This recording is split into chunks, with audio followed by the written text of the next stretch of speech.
Barbini. Here. Trustee Starkey. Here. Trustee Arnswald. Here. Trustee Black. Here. Trustee Burke. Here. Okay, we move to, hear me? Is it on? Now we're going. So we'll move to public comment specifically for this consent agenda. And the consent agenda is items A through F, which are meeting minutes approvals, approval for the bills, and approved Synergy Flavors re-subdivision performance guarantee reduction. Are there any public comments regarding items A through F? Okay. Approval of the agenda. Motion to approve consideration of the consent agenda by omnibus vote. Second. I think we skipped approval of the agenda, number 5. I said that.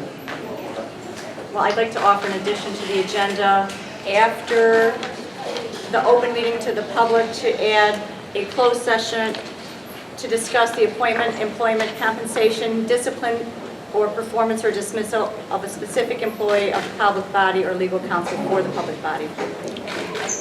I agree. Second. Okay. Motion to approve the consideration of the consent agenda. On that motion, Okay. So is it take the roll. Okay, so roll call then. Trustee Knight. Yes. Trustee Barbini. Yes. Trustee Starkey. Yes. Trustee Arnswald. Yes. Trustee Black. Yes. Trustee Burke. Yes. Okay, and then motion to approve the consideration of the consent agenda. A roll call, please. Actually, I'll take a motion. So moved. Second. Motion to approve, roll call, please. Trustee Knight. Yes. Trustee Barbini. Yes. Trustee Starkey. Yes. Trustee Arnswald. Yes. Trustee Black. Yes. Trustee Burke. Okay, old business engineering services for the internal water system improvements associated with Lake Michigan Water Phase 1. We have Rudy, I'm sorry, Bill, do you have any comment, or Brad?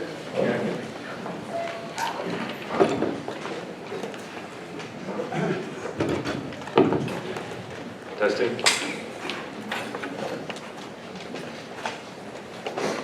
Thank you, Mayor. At the September 10th, 2013 Committee of the Whole meeting, staff presented details of the water distribution system model and analysis report prepared by... Closer to the mic. Okay, prepared by RHMG engineers. Basically, this report identified a number of necessary improvements that needed to be made within our internal water distribution system to prepare for Lake Michigan water.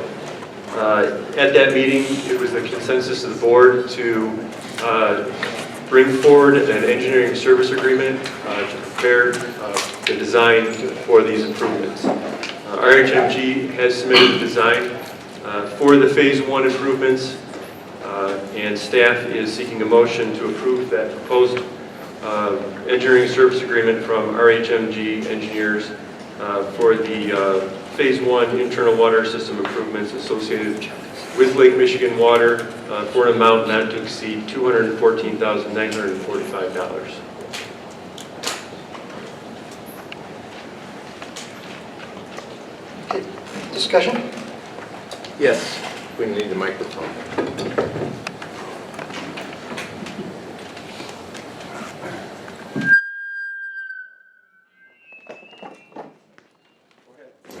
Sorry. Bill or Brad, question. When would construction approximately begin? I know you said there's about 180 days to complete the design and bidding of engineering services. When are you projecting construction to begin? We're projecting construction spring of 2014. Okay. Would there be any potential disruptions to traffic and or citizens' water distribution during construction? With any construction project of that magnitude, there will be some disruption to traffic and to residents.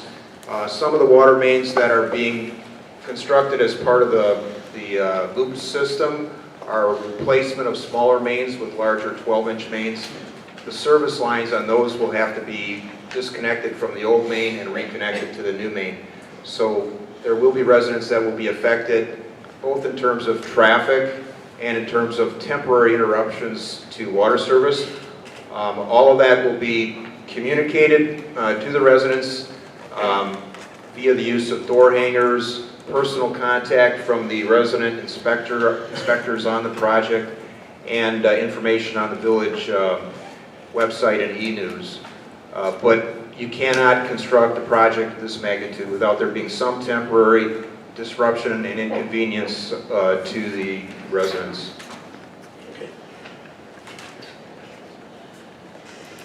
Thank you. Other questions, comments? I just have a concern, Brad, if the source of Lake Michigan water is in question, does it make sense to proceed with this today? Well, you know, this is a 3-year project. The improvements are fairly extensive, so we felt that a phased approach would, you know, be best for the village. And you know, I'm confident that we will get Lake Michigan water. So I think it's prudent to start these improvements at this time. In addition, Trustee Starkey, the improvements that are included in phases 1 and 2 are common, are regardless of which source of Lake Michigan water the village would obtain. It would be phase 3, which would involve the construction of the reservoir and pump station. That would be dependent upon where the source would be coming from. So phases 1 and 2 are common regardless of the source. Other questions, comments? So is anything going to have to be changed? I don't know, Mike. Usually I'm told I can talk about enough. You say phase 2, now phase 3, is there going to have to be any changes to phase 2 depending on when it's coming, where it's coming in from? No, phases 1 and 2 are the loop transmission mains, some adjustments to the pressure zone boundaries, which include pressure reducing valve stations, but mainly water main work. And that's all there is in phases 1 and 2. Phase 3 is strictly the reservoir and pump station. That's the one that would be in year 3, and that's the one that's dependent on, the location of which is dependent on which source is selected. Other questions? Okay. We got to go back one step here and accept the motion for the approval of items A through F on the consent agenda. So moved. Second.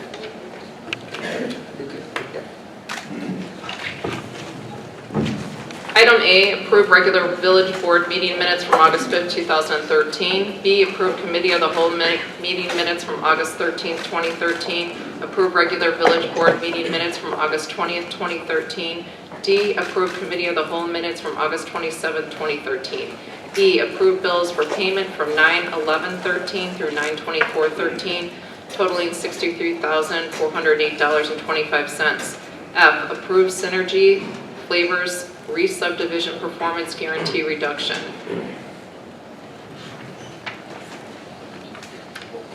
Roll call, please. Trustee Knight? Yes. Trustee Barbini? Yes. Trustee Starkey? Yes. Trustee Arnswald? Yes. Trustee Black? Yes. Trustee Burke? Yes. Okay, and Chair will entertain a motion for our engineering services for the internal water system improvements associated with Lake Michigan Water Phase 1. So moved. Second. Roll call, please. Trustee Knight? Yes. Trustee Barbini? Yes. Trustee Starkey? Yes. Trustee Arnswald? Yes. Trustee Black? Yes. Trustee Burke? Yes. Okay, staff and officers reports. Only Chris. Colson. We don't have any.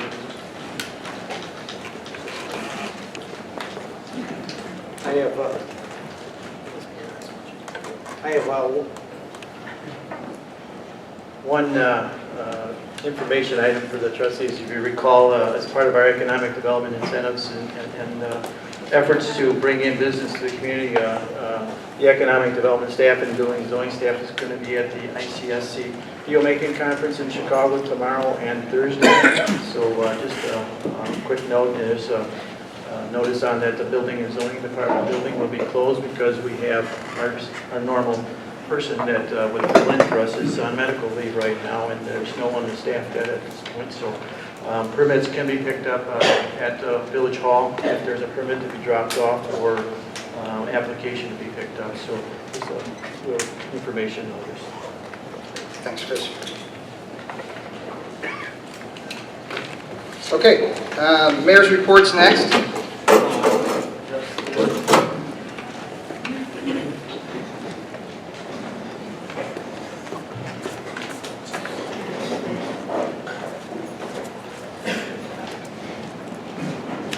Can you hear me? Okay, great. So for the mayor's report, we'll start off, of course, with the CLCJAWA meeting. And that meeting was a surprise to all of the board and I was very disappointing for us because we set out with the goal to maintain that option. So it was unexpected and it was a disappointment for all of us.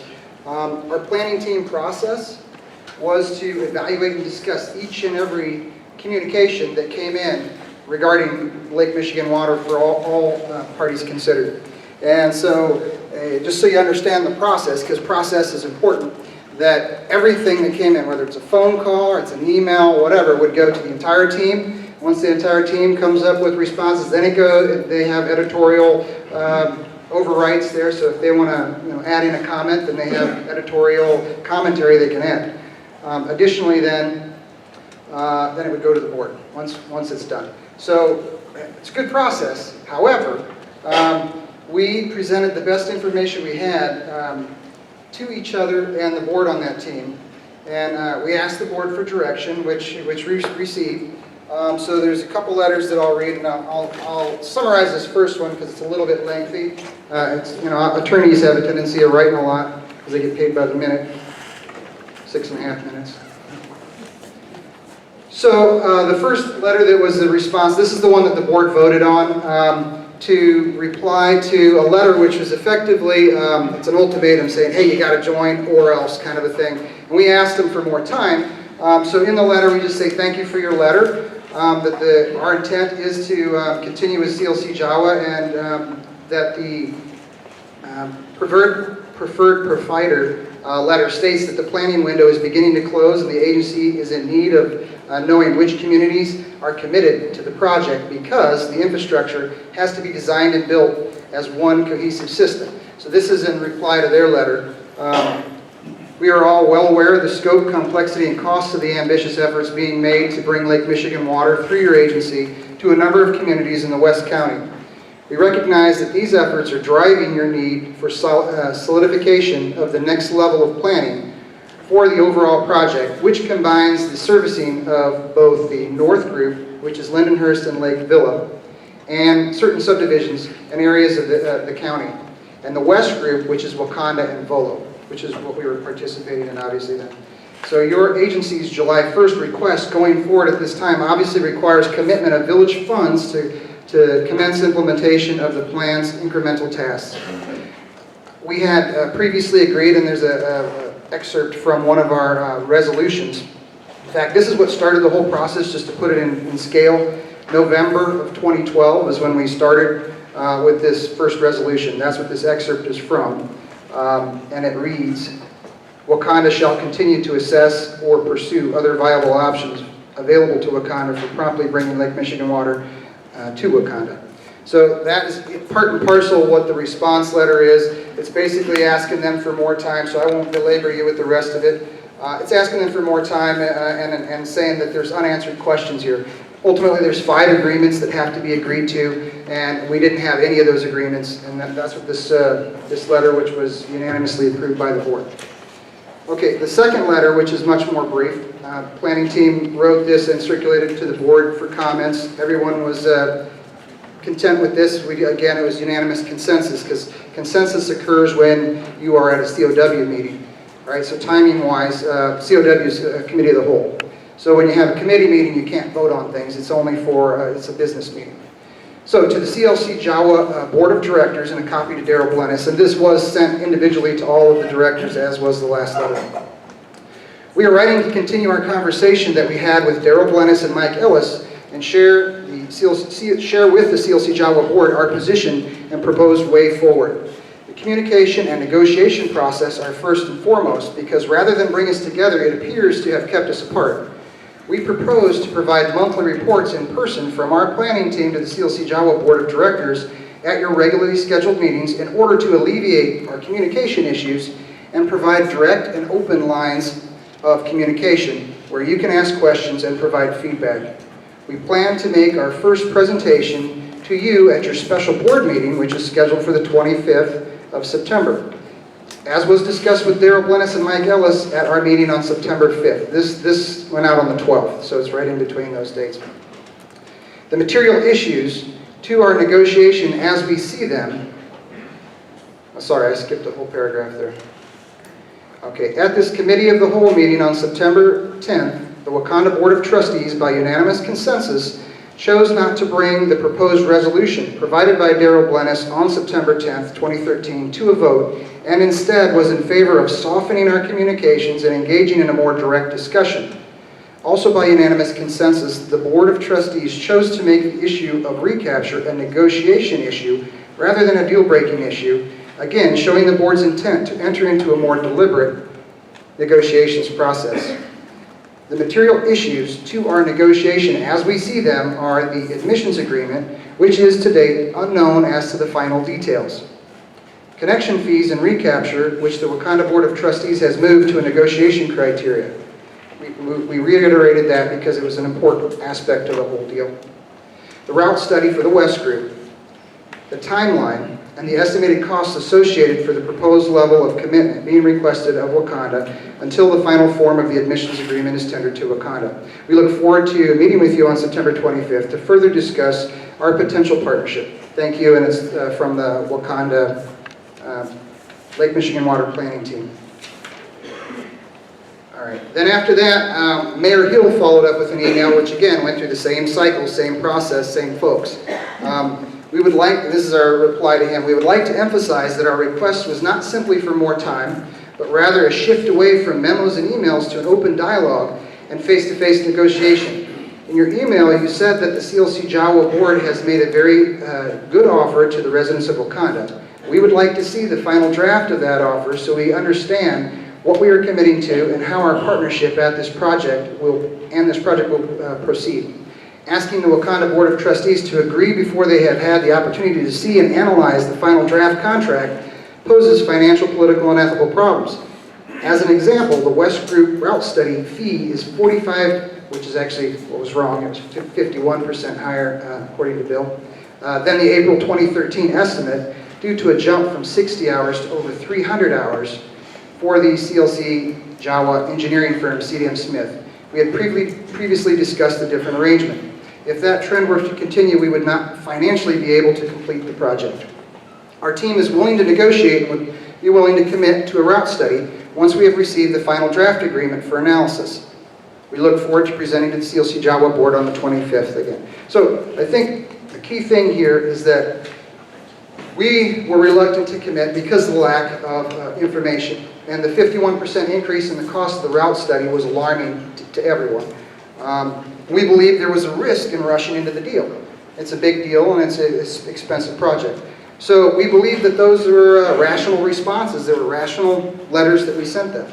And we had a communication gap and we had some misunderstandings as well. So here's an example of a misunderstanding, because subsequent to that meeting, I talked to several of the parties involved so that we can understand, if nothing else, we understand how to fix our communication problems. And it's just a process improvement thing. If you fail at something, which, you know, again, I accept responsibility for that, we want to see how do we improve on that. So I went through and asked them, okay, what did you see that we did wrong? What did you see that we did right? And so some of the input they gave was that, and this is an example, so it said the chart that we presented on September 10th, so when Trustee Barbini presented that, he actually spoke to simplified points, right? So one of the key terms on there was recapture, and by CLCJAWA it said no, and by Northwest Water Commission it says yes. However, if you're at the meeting, he went on to explain the details of those, because there's nuances, and it was a partial recover, if you will, just for simple terms, on one and a full on the other. So what that led to, though, was their impression. As it was explained, if you only read the slide, you wouldn't, it would lead somebody not to know, and they could presume that we were misrepresenting the details, which is what happened. Right? So because of the simplification of the slide, because they weren't at the meeting, they saw it on paper, they thought we were misrepresenting facts. Right? So that's an issue, and that's one of our communication gap issues. On example number 2, we interpreted the invitation from the board, the CLCJAWA board meeting, as a forum for us to be heard so that we could resolve some of these communication issues, and that we were welcome. And I did go through and call several members of the board to ensure that we're welcome to do that, and that would be the process, that we were there to be heard. But the decision was already made at that point. So that was another, not responding with a resolution was seen as a rejection of the deal. So another miscommunication point, right, and a misunderstanding. And then the final example I have along these lines, because you get the picture of kind of how this transpired, is an updated draft admissions agreement. So this is from their side. Came from CLCJAWA after hours on a Friday, which was the 20th of September. So it's too late to add to our agenda because of the Open Meetings Act. And this was a positive sign from that CLCJAWA was providing some of the missing information that we requested. So if this agreement was received sooner, we could have possibly analyzed it and voted on it, for an appropriate response to CLCJAWA. So that was a communication problem on their part. Sending us stuff after hours on a Friday is obviously not going to make it on a Tuesday meeting. That's the Open Meetings Act law. So the irony is that we were going to the meeting in order to develop better communication, but it was, however, too late. So, as I said before, I take responsibility for our whole team, right? That's on me, and I take responsibility for that. But I also propose to the board that we reiterate our efforts with CLCJAWA, because I thought we were very close to a deal, right? And I also think that the door it may be closed now, but that doesn't mean that the door's locked. Right, so we've gone through that effort. We have spoken actually to several other officials. There's a couple county board members who are here with us today, and I appreciate you coming, who have agreed to assist us where they can. But that is a possibility for us moving forward. So we plan to adjust our planning team as well, that alignment, in order to improve and streamline our process for future decisions and future discussions, just as I mentioned. So we're going to have the staff do the groundwork with the village administrator as the point person in order to improve the speed and the flow of the information. So basically we're shifting it to the full-timers because they're there and available, and that'll help speed up our process as far as that goes from our end. And then the elected officials will be briefed by the village administrator.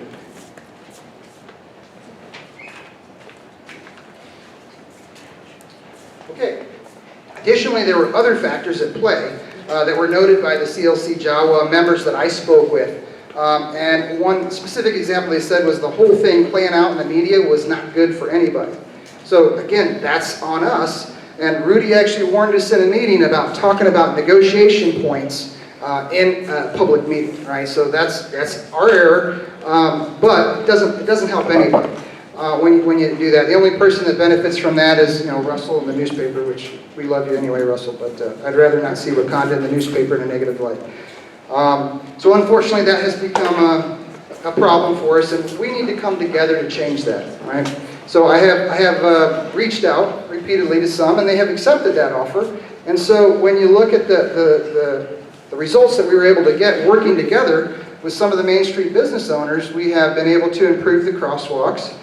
We've had a great street dance celebration, and the village is now sponsoring this year's trick or treat on Main Street. So that's what we can do when we work together, right? And that's what I'm asking for more of, is that I offer to others to come talk with me like a neighbor to neighbor, so that we can find ways to come together. So my email's been empty lately, and I'm asking people to reach out to me. So my vision for Wauconda is simple. And So my administration, our plan is to provide effective and efficient government. Right? We're still at the effective, which is getting the job done. Right? We're still working on that. But the vision is so that we can foster a sense of community, preserve security, and promote prosperity. Right? If we're able to do those things, then we'll accomplish the overall missions for the village. Those missions are set by each one of the director level people. They write the mission statement for their directorship. And the point on this that I make is that this is something that we can all work on, sustaining and improving together, right?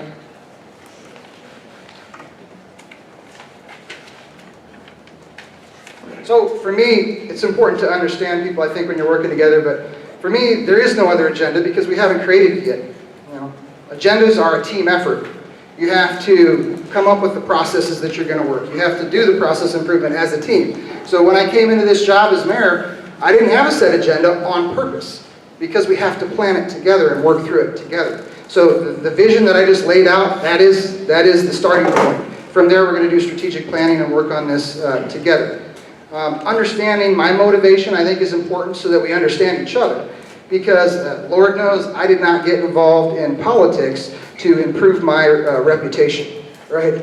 I had a solid reputation, and I knew that it was going to go down by getting involved in politics, right? So I did that because I care about people, and that's my motivator, right? I want to help the community. The community's been very good to my family and I, and so, you know, somebody who has, because I've heard, hey, he's doing it for his ego. If I'm doing it for my ego, I would have stayed where I was. I had a much better reputation before I got involved in politics. So that doesn't motivate me. You know, that doesn't motivate me at all. I do the right thing because it's the right thing, not because it's easy, but because it's the right thing to do. And I think it's important that our discussion will be on deciding what's the right way forward together. So I personally believe in a servant style of leadership. So a servant leader is one that when you are in service to your subordinate leaders, you help provide them with the resources they need, you help empower them, right? You give them the mission and you don't micromanage what they're doing. And I think empowering others is critical for our overall success. So you give them resources, direction, and the latitude they need, and they'll be successful, right? So I believe in that servant leadership style. Selfless service is very important to me, and I am in service to you. So I think that that is a critical aspect as well when you're in public service. So what I ask is that you join me rather than fight me, because it shouldn't be about me. This is about Wauconda. This is about us working together. And you know, I've been in office for 4.5 months, and I believe that in that 4.5 months, there's 3 things basically we've done: cut some costs, made some appointments, right, and worked on this Lake Michigan water project. That's it. So, as I said, please join me, because I believe that we're better than that. We're better than what we've seen in the last 4 months. I want to look out and see some neighbors that were there for me and my family before, standing with me again.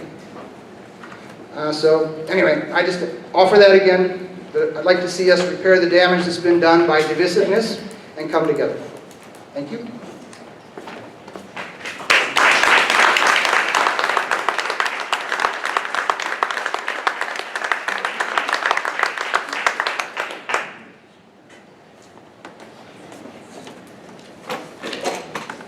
Committee reports, please. Yes, Mayor. We need the microphone.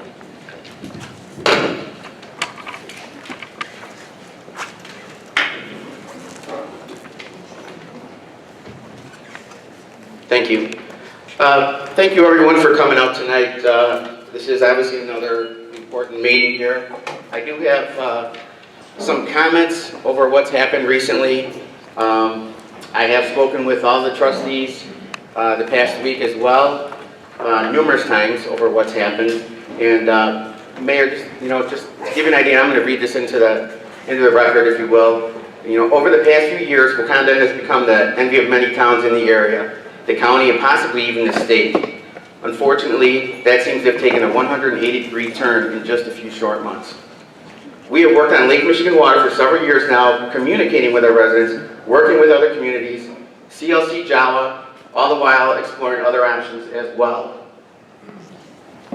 As a board, we have done our due diligence and made decisions based on the information that's provided to us by you, by the Lake Michigan Water Planning Group, and by staff. At this time, I am not confident that even the planning group has been given all the info that they needed. Again, we can only make decisions based on the info that's provided to us. Unfortunately, I believe we've been misled on more than one occasion. The past 2 weeks have been the icing on the cake. I don't know how you could allow us to walk into CLCJAWA and not have any idea that we were walking into that outcome. It's beyond me. If you were truly contacting and communicating with the other mayors, as you repeatedly told us in the community, this wouldn't have happened. Also, saying that you tried calling Mayor Burnell, Russell, but didn't receive a return call, I don't understand why you would wait. I keep calling. This is too big of a deal. This is $50 million of our taxpayers' money. Money that was overwhelmingly approved 2-1. This is bigger than any one person's opinion, and you need to respect the vote and respect the voters. We also found out at the last meeting that there was a red line draft admissions agreement sent the Friday before, which you just mentioned. But yet, we didn't find out about it until a board meeting on Tuesday. Again, that's unacceptable. Even if we couldn't get it on the agenda, we could have had it in our mailboxes. They could have been forwarded to us. It didn't have to be on the agenda. At least we would have information. Last Wednesday, when we walked in there, we thought there were maybe 1 or 2 CLCJAWA members that weren't sure about if they were going to let us join. And basically, we got slapped in the face. There was only one question asked, and in my opinion, you didn't handle that well. When the connection fee was required, when they asked if the connection fee was still required, based on the Daily Herald article, all you had to say was when you questioned the board, you received a consensus that it was not a deal breaker. Instead, in my opinion, you gave a long-winded non-answer. That's recapture. Recapture, thank you. When we walked out, and we did get slapped around in there, if you ask me, and you told the board members, that one of the board members said they don't trust us. And also, at the end of the meeting, we find out that there was another meeting that morning with Northwest. The board did not have any idea of that. Again, that's terrible communication, and it appears like you're hiding more information. I, for one, have not been as vocal on this matter as I did not want the village and the board to be perceived as dysfunctional. I believe that we're still going to make this work. As elected officials, we need to do our due diligence, but again, we can only base our opinions on information that's provided to us. But that time has ended. I will not support any more statements without proof, either in writing or with confirmation from the original sources, or from our village administrator, planning group, or straight from the other communities. After last Wednesday, I myself reached out to a couple of the individuals that are involved with CLCJAWA and was told that we were told beforehand what would happen and we should not have been surprised at all. And they said that they told you that as well, and that that would be their stance. I'm going to continue to contact the other mayors from the communities myself if that's what's needed to show once again that Wauconda is a great community that is indeed willing and able to work together, that we can get along with others, and oh yeah, that we can be trusted.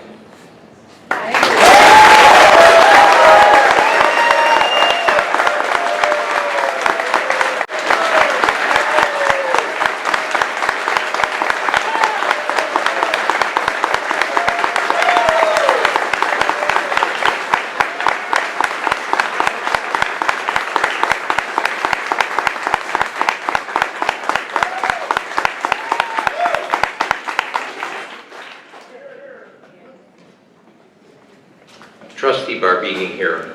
Before I make my comments on Lake Michigan Water, and I too want to thank everyone for coming out this evening. It was said before that by the mayor about this village being committed to effective and efficient government, and government must go on. There are a few things I'd like to bring up that are government related before I make my comments, so please indulge me. This evening we had a meeting of the Building and Zoning and Economic Development Committee meeting. And the main topic of discussion was the fact that the boundary agreement that is going to expire, I believe in November, stood for 20 years between Wauconda and towns to our south and west, will expire. And we looked over a draft agreement. We talked about the pros and cons of boundary agreements. The direction of the committee was that Chris Miller and Trustee Starkey will try to coordinate a meeting with representatives from these other communities who are part of this boundary agreement to discuss details pertaining to the agreement and then report back to the Building and Zoning Committee at the earliest convenience. That's Government 1. Government 2. I recommend we expedite the process of finalizing the contract for approval of the new village administrator by the board.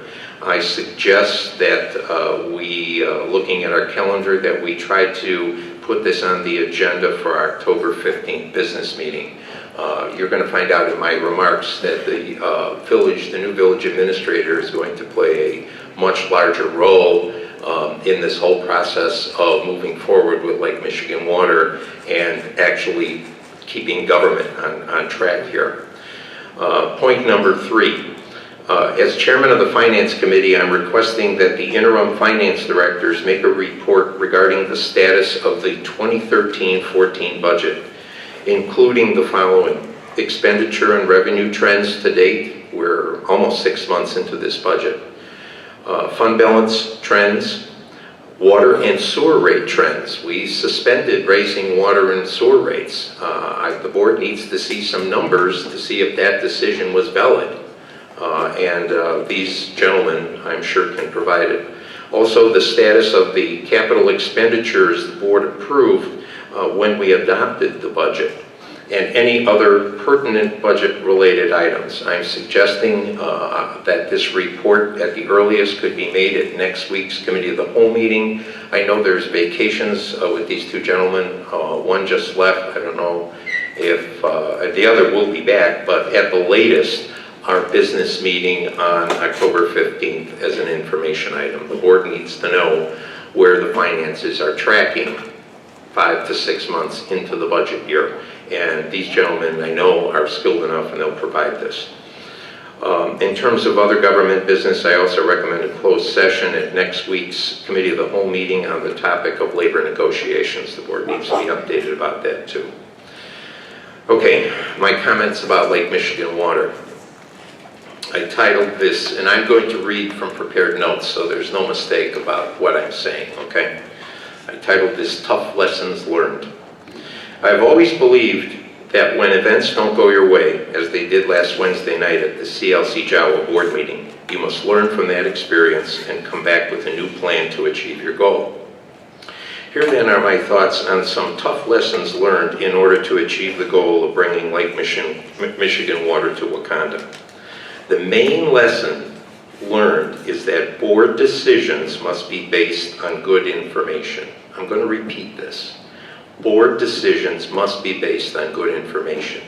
Any of you out there that have served on a board understand and know this. This is critical.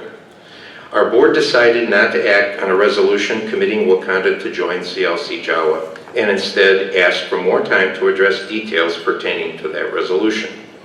This decision was based on the following information. 1, at the time we made that decision, we had not seen a final draft of the admissions agreement prior to the CLCJAWA deadline of September 18th. 2, Mayor Bart told the board that he had spoken to several CLCJAWA board members, as Trustee Knight mentioned. He informed us they were open to hearing our presentation and proposals. Perhaps this was a misinterpretation of the conversations that he had with these other mayors. Another factor was that members of our planning team had also received information from reliable sources that if we showed flexibility on the recapture issue, which we did, and agreed to participate in the West Group route study, which we did, that these actions would be looked upon favorably by the CLCJAWA board and result in gaining some additional time to work out details pertaining to the resolution and admissions agreement we were being directed to approve. Well, based on the CLCJAWA board's response last Wednesday, this information proved to be inaccurate or at the least misinterpreted. It also became painfully clear that the lines of communications between all concerned parties were not the best. As a board member and a member of our planning team, I was embarrassed by the way this whole situation with CLCJAWA and Volo has been handled on the part of the Village of Wauconda. I believe we are better than that. Indeed, had our board known the true state of mind of the CLCJAWA board, I will state tonight that we would have acted on the resolution they required within the timeline specified, and we would not be dealing with getting this whole process back on track right now. But hindsight is always 20/20. We can't change the past. We can learn from this experience and put plans in place that will hopefully avoid a repeat of what happened and perhaps repair some bruised relationships. So here are some ideas that came from yesterday's meeting of the Lake Michigan Planning Group. Let me remind you who's on that group. Mayor Bart, Bill Rickard, Rudy Magna, Brad Fink, and myself. I think these ideas can help us move forward in our quest to obtain Lake Michigan water. 1, I support having Wauconda board members contact CLCJAWA board members and VOLO officials to determine if there is any possible way Wauconda could be reconsidered for admission. Perhaps this action could help repair relationships and open direct lines of communication. I believe these contacts need to be made, especially rebuilding our relationship with our neighbor to the north, VOLO. We must give this quiet diplomacy, I couldn't think of a better title, we must give this quiet diplomacy a chance to work. 2, I do support restructuring our Lake Michigan water planning team to reflect the following staff members. The new village administrator is the chairperson, Brad Fink is Director of Public Works, Bill Rickard as our village engineer, Rudy Magna is our village attorney. They will focus on the details and planning aspects of moving forward. The board, of course, the board will make the policy decisions. If this is not done, I have informed Mayor Bart today that I will no longer serve as a plant team member. Another thought in terms of moving forward, I would like to see that the new village administrator is charged with the task of coordinating all communications and information pertaining to Lake Michigan water. This too came from our planning group meeting last night. The village administrator would be responsible for keeping the mayor and board updated on planning team discussions. Timely communications are critical to move forward. The board would, of course, handle all policy decisions by a formal vote at a posted board meeting. The village administrator would also serve as our spokesperson and primary contact for the media, the mayor, the board, and community members regarding the topic of Lake Michigan water. I think this will provide for greater consistency in communications with all interested parties. The village administrator, I think, should also work with the communications committee to develop a plan to address not only communications for Lake Michigan water, but communications in general. This plan would be submitted to the board for final approval. Hopefully, these communications initiatives will avoid the media and public relations disaster that this whole thing has become. In conclusion, as I said earlier, board members cannot make good decisions without accurate data. Accurate data is largely based on regular and timely communications between the village staff, planning team, mayor, board, and potential water suppliers. We as board members must never allow what happened last Wednesday at the CLCJAWA board meeting to repeat itself due to inaccurate information, misinterpretation, and inconsistent communications. We as a board must remain committed to the goal that somehow, some way, we will obtain Lake Michigan water for Wauconda. I hope these ideas that I've shared will help make that goal a reality. Thank you for your kind attention.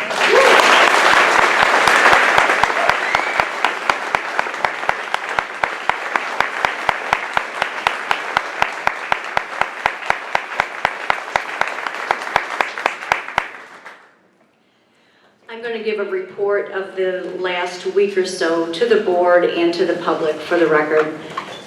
I have supported exploring options for Lake Michigan water as long as we weren't pushing our luck with CLCJAWA. It's the largest project in the history of Wauconda, so we need to do our due diligence.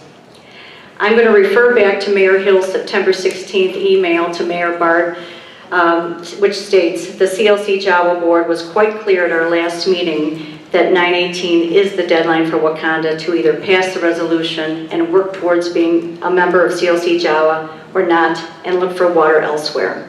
It goes on, but that's the gist of the email. On that day, I sent an email to Mayor Bart. I've been very much on board with the time extension until the strong note from Mayor Hill. This is very concerning, and I believe instead of responding, we should modify and pass their current resolution so that we do not find ourselves without the CLCJAWA option. At the September 17th and September 24th, the board was reassured by the mayor that he had spoken to at least 5 of the 9 mayors and felt that we had their consent to present and get an extension. And I believe Mayor Bart already spoke about the communication gap in that correspondence, which was key in our decision-making. I and the rest of the village board went to that Wednesday, September 25th CLCJAWA meeting to show support for the continued relationship between CLCJAWA and Wauconda. We were all shocked at the 8-1 vote. We didn't know what we were walking into. On Wednesday night after the CLCJAWA meeting and into Thursday morning, I spoke with the majority of the Wauconda trustees regarding their thoughts on the CLCJAWA. I got overwhelming agreement that it was their first choice for Lake Michigan water supply, and if the actual status of CLCJAWA was represented accurately, and if they would have known, would have voted yes immediately to the CLCJAWA resolution. Upon learning this information, and after approval from my fellow trustees, I started contacting the CLCJAWA leadership in an attempt to connect with them directly. I spoke with Daryl Blennis, Mike Ellis, Mayor Hill, Mayor Kovarik, Mayor Burnett of Volo, and Nick Sauer, our county board rep, that Thursday. I learned from these conversations that CLCJAWA members were disappointed in Wauconda for taking so long and holding everyone else up. I learned that our mayor had never attended any of their meetings. The mayors overwhelmingly stated to me, and this is a direct quote, that the Wauconda mayor could not be trusted, and spun the facts, and they did not want to work any further with him on this project, let alone potentially have him as a colleague on their board. Remember, it is their prerogative to admit who they want at their table. As of Thursday midday, I had warmed up many of the key CLCJAWA members to reconsider Wauconda, or at least talk about it amongst their team. After seeing Mayor Bart's response in the Daily Herald, on the online version of the Daily Herald, one of the key people of the CLCJAWA group called me back immediately to report her disgust in the spin of the regard that he put on his answers, and she felt as though that option might not longer be an option. I have since sent correspondence with every member of CLCJAWA Board of Directors to try and maintain a relationship with these key leaders. Today I've also discussed this matter with Lake County Board Reps Bonnie Thompson Carter, who is here today, and County Board Representative, Rick Sauer, as well as Nick Sauer, and Craig Taylor, who is also on the CLCJAWA Board, offering their support in the dilemma facing Wauconda. I believe a potential opportunity exists that if our village board takes a strong stance on this matter, we may be able to have the CLCJAWA board view us as not one person, but as the entire village. I believe this is possible. I believe Wauconda will be a great partner. I believe it requires, however, immediate change of methods to achieve our common goal. This is what I believe the Wauconda Village Board needs to do. We need to change the makeup of the internal water planning group. We need to control the village's internal and external communication. We need to attempt to reconnect with Volo. We have started that, and we hope to move forward with that. And if the CLCJAWA directors agree, we need to pass a resolution expressing the intent of Wauconda to work immediately towards membership in CLCJAWA. I hope it'll work. So thank you. Thank you for letting me allow this time.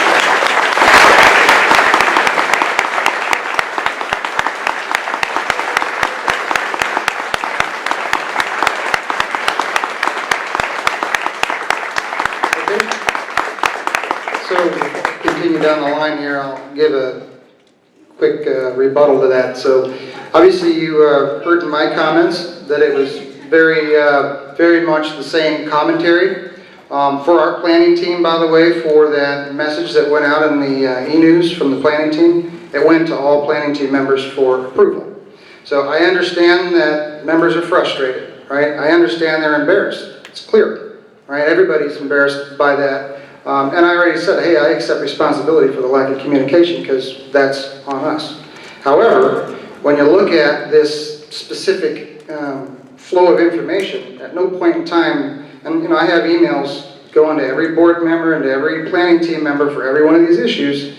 At no point in time did anyone ever withhold information, right? So I think that's got to be clear. And, you know, John Barbini, I got to say, has been a mentor for me through this whole process. So I didn't make any moves without talking to John, for sure, because he's the guy that sat on the board from the beginning, right? And I think it's, I mean, is that fair enough to say, John, that Frank, would you please give me the microphone? Frank, I really resent being thrown under the bus. Something...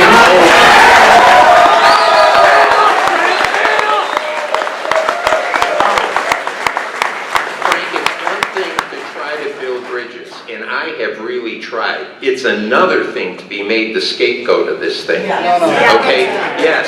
I take this personally, Frank, and I'm telling you, please, don't call me again. Don't try to look at me as a mentor, okay? If you need to communicate with me, you communicate with the whole board. I'm done. Thank you. Wow.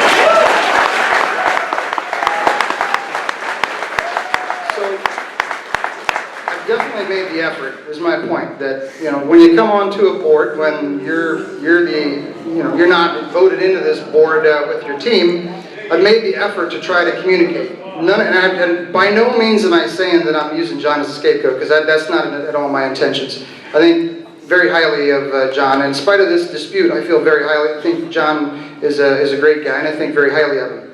So, yes, there were communication problems. And I already said, hey, we should have fixed these issues, no question about it. But at the same rate, there's a limit to that, right? There's a limit to, again, turning it the opposite way around and saying it's on one person, right? I didn't have the keys to the store as far as one person controlling all the information. That's not how it works, right? Sometimes information would come in through other parties, and again, I'm not going to name anybody because I don't even feel like they're a scapegoat, right? Information comes in through 5 different places, and then it's distributed out. So at no point in time did I ever say, hey, let's do this without someone else having an input on it, because it's not my area of expertise, right? Lake Michigan water wasn't my project from the start, and so I'm going to follow what's already established. I understand that people are frustrated. I understand that that didn't go the way we wanted to, but also the same contacts that were made so far by the board, I've done myself, right? So in fact, at the planning meeting, while they were present, I talked to several of the members that were just mentioned. Again, I'm not going to mention people's names because I don't want to incorporate people into this this snowball here. But same idea was had. So I brought up, hey, I think we should pursue this because I believe we can resolve this problem with CLCJAWA. So that's the gist of it. Is that yes, there were communication problems. We both had the same idea. Collectively, we all had the same idea, and we moved forward. So it's unfortunate, there's nothing more I can say about it. It's a very unfortunate thing, and it was not a deliberate thing. And so, I agreed. We already agreed what our next steps are together. As you'd heard, we had all agreed to that. So that's always been my goal, is to establish a team so that we can work forward for the betterment of Wauconda. And that's the bottom line. So obviously we have work to do, and we'll continue from here because we got, we have to work through that. Other board comments? Ken Arnswald. First of all, I'd like to my sincerest apology to residents and business owners of Wauconda for what happened last Wednesday night with Joe at the meeting.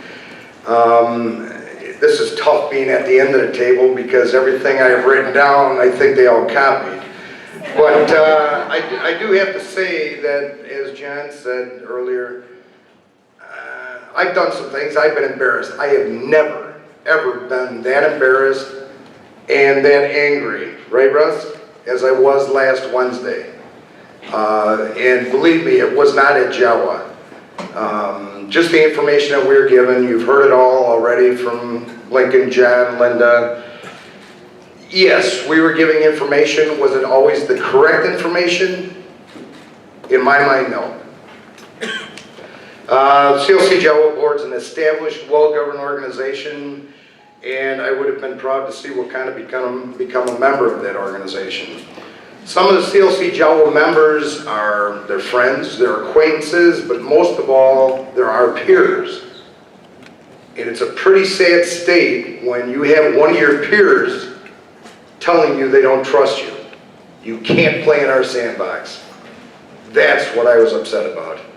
That we were given a misinformation. We went in there and we talked amongst ourselves, and how's it look? It looks good. All we need is a couple more votes. We'll sway them. As Lincoln said, 8-1 is not a swaying. So I've come to learn that the information given to the village in regards to partnering with CLCJAWA was not entirely true. While we were led to believe that the negotiations were moving along, that was not the case. From this point forward, I expect and demand to become more informed of all communications with regard to village affairs. We all make up the team, not just a few. We talked about, being handled in the press. And personally, I believe Russ does a good job. Some people may disagree with me. He reports it the way it comes out. How do we know what's going to happen with Northwest Water? Everything was going along good with JAWA. Are things going along good with Northwest? I don't know. We've been told a lot of things, and I do understand just quite recently, they aren't too happy with us the way things are handled in the press. Is that correct? Okay. That's all I'm going to say right now.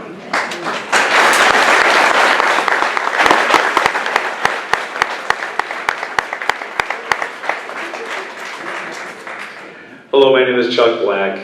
As Ken previously said, it's time to sit down here at the end of the table because all my thoughts have already been expressed as well. I will keep them short. I will tell you that at the meeting last Wednesday, as everyone else has stated, we thought, going in there that we had a very good chance that we might be able to finish the deal, as it were, or at least take another step going in the right direction. Based on the information I have tonight, I guess I'm not surprised how it turned out. I was disappointed, embarrassed, and humiliated for not only myself, but for the residents of Wauconda. Being voted down 8-1 in an open meeting, and having one of the other mayors said that they don't trust us and they would not work with us. After all the stuff that's been in the paper recently over the last couple of months, I really can't blame them, to be honest with you.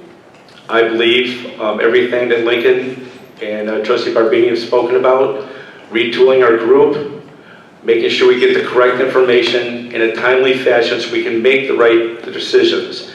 As again previously stated, if you don't have the right information, you don't have the parameters to make a good choice. So I guess in closing, I agree with everyone else that we must follow through. We must do a better job of getting information in a timely fashion and an accurate fashion so that we can make the decisions necessary to bring Lake Michigan water to Wauconda. Thank you.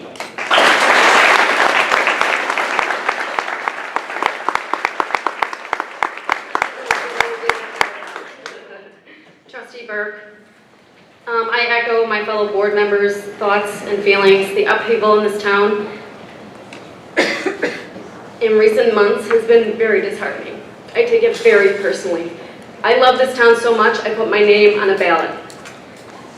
There needs to be more communication, honest communication, more trust, accurate information, and a shared vision, because we simply cannot go on this way. We were told there might be a risk that there was one or two individuals on the JAWA board that may not, that we would have to convey our thoughts and feelings to. 8-1 is not a risk. 8-1 is an epic failure. We cannot allow that to happen.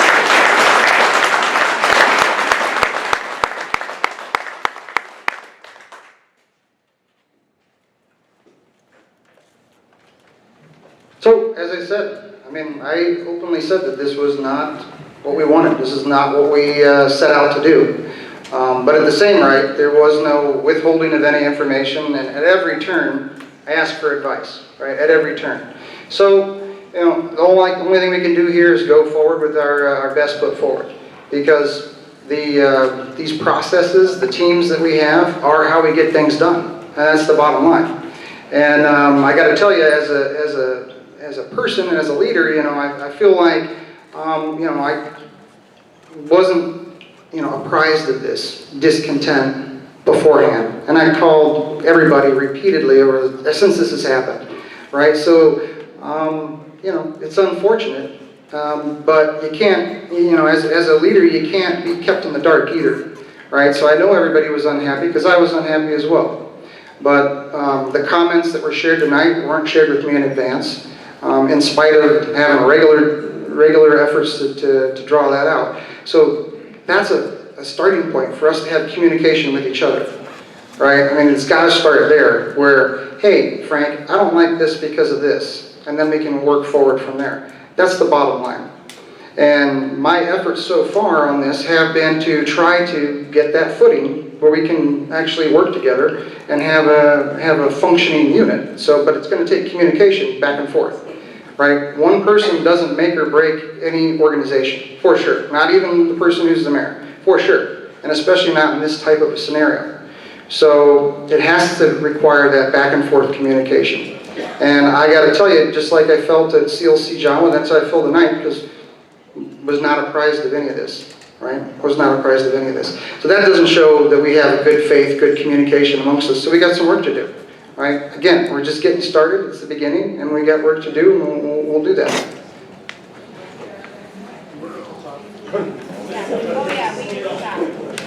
Okay, public comments?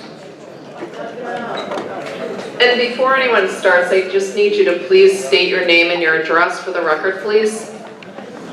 Yeah, and also there'll be, we'll go 2 minutes, and please don't repeat people before you, so that it goes, we can move through the commentary.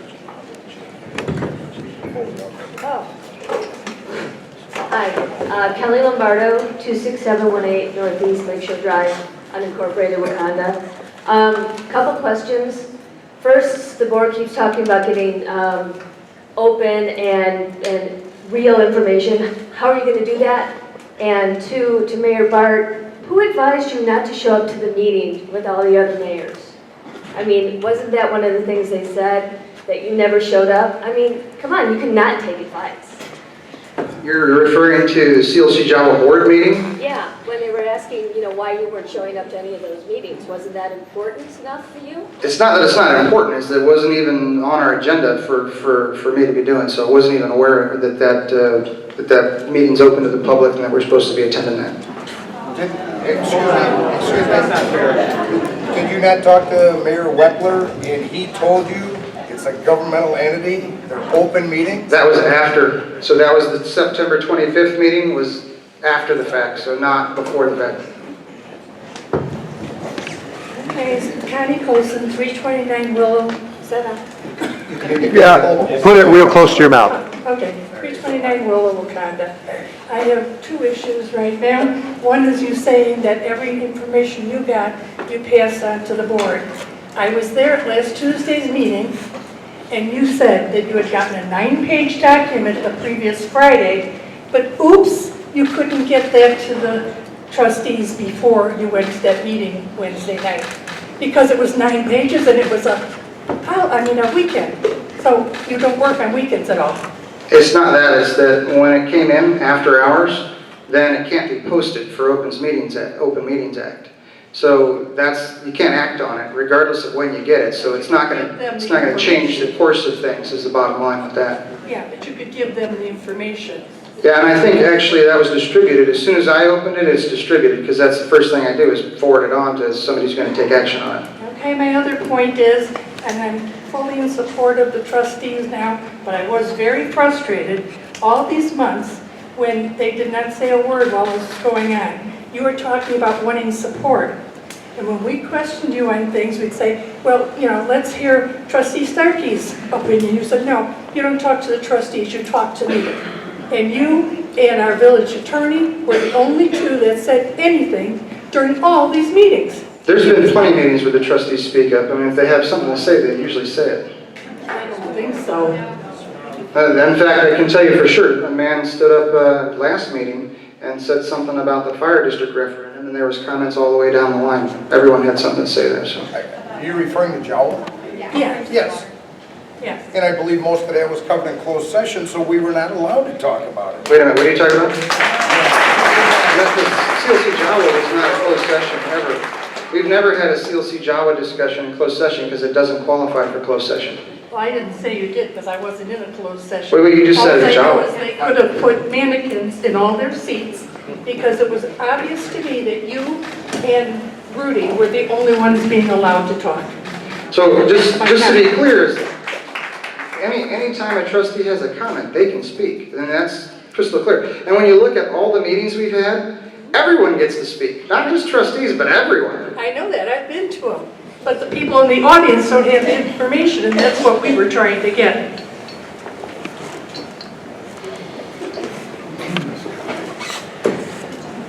My name is Tim Howe, 460 North Main Street in Wauconda. I've been active in this community for a number of years. And I gotta say, after the tap dance that we've been hearing tonight, I have little expectation that my comments will have an impact on the person to whom they are primarily directed.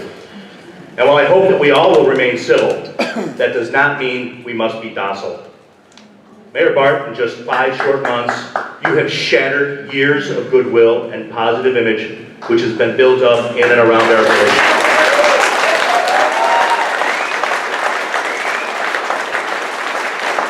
The fact that things have played out unattractively in the press is because you've screwed up and we've called you on it. That's why things have appeared in the press. You have demonstrated that you are simply not competent to serve as mayor. You have no perceivable management skills. You have no perceivable negotiating skills. You have no understanding of the work required to oversee a government responsible for the well-being of 13,000 residents and countless more people who come to our village every single day to work and play and spend their money. You are vastly underqualified, and there is no indication that you have even the slightest clue just how overmatched you are by this job. This is not the place for on-the-job training, Mayor Bart. You have said that you're trying to learn. This is not the place for on-the-job training. Between your ham-fisted personnel decisions, your naive and childish remarks to the press, and most obviously your failure to comprehend the impact of your petulant gamesmanship with JAWA, you have made it crystal clear that you lack the wisdom and vision necessary to adequately represent the very interests of our community. Your primary failure, in my observation, is your inability to recognize that you are not the commander of a 13,000 member army. You don't realize that, in fact, you're a raw recruit with 13,000 superior officers. You are supposed to be doing our work, not the other way around. Yeah, I think you surpassed the 2 minutes there by quite I've got a couple more things to say. In an ideal world, you would do the honorable thing and resign. But I've yet to see a single reason to believe that you have sufficient honor, humility, or self-awareness to take that step. So I can only hope that to some small degree your humiliation by JAWA will give you pause, and perhaps the perspective and motivation necessary to change your approach. To the trustees, I know this has not been easy, but you are of course not without blame in all of this. Dealing with this mayor has surely been difficult, but you do have both the procedural and substantive power to rein in his headlong rush to tear apart what so many have worked to accomplish in our village. I trust and I fully expect that you will each commit to not only limiting future damage, but to rebuilding and restoring that which has been lost. Thank you very much.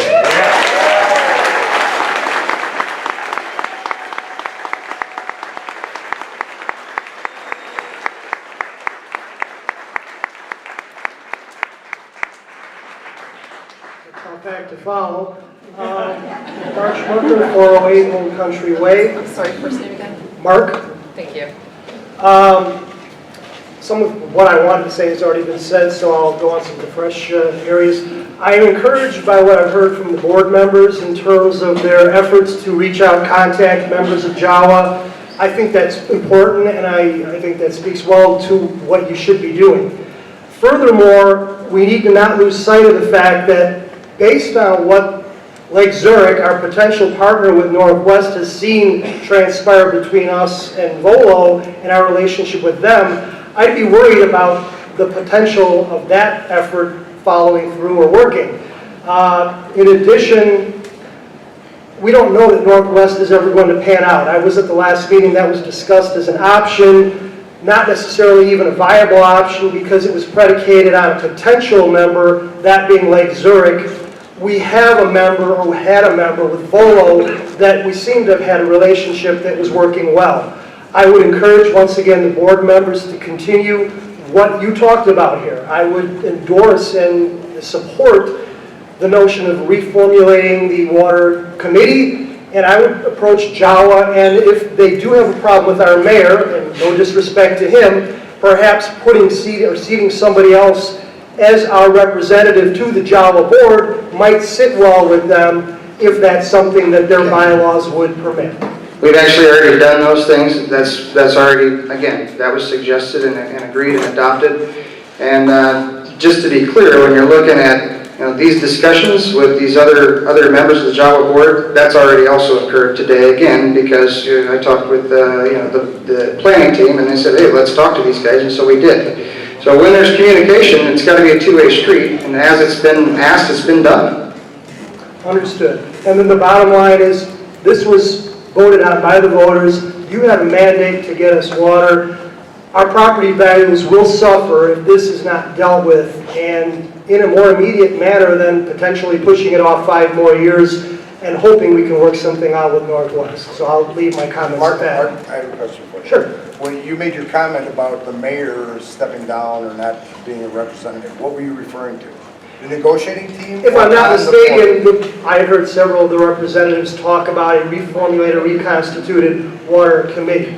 That's already been done. Right. All right. And my suggestion is if that works and if they develop a good rapport with JAWA, they may not be opposed to the idea of taking us back. And if one of the sticking points is the leadership that Wauconda would bring to that board, I would recommend that we offer them an alternative if that suits them. Something I think is important in what you said there is that when you're looking at, what's been brought up is a level of trust. As I've talked to these board members, they didn't say, hey, it's because of you, Frank, because I didn't talk with many of these folks. I mean, there wasn't that. When I talked with these other representatives, these 5 or so, 6 actually by the time we were done, those members just said, yes, come to our meeting.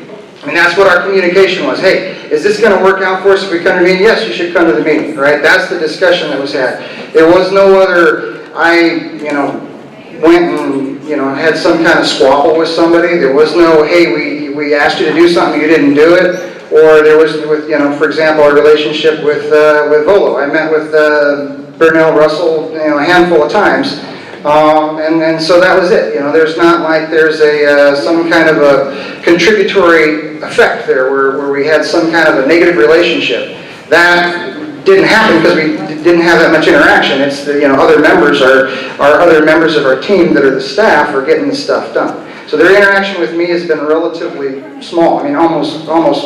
Like I said, those 5 occurrences and 1 meeting with their executive director is the extent of it, and it was a good meeting. I mean, those who were there had good things to say about it. Okay. Again, just my comments work because I'm not going to go that direction. I'm not in any way, shape, or form speaking derogatorily about you, but what I am stating is when they come back with comments like, don't trust Wauconda, maybe we need to seat somebody else to represent Wauconda. With all respect to you and your efforts, I'm not here to bash you. I'm here to voice my concerns about Wauconda getting water. So the village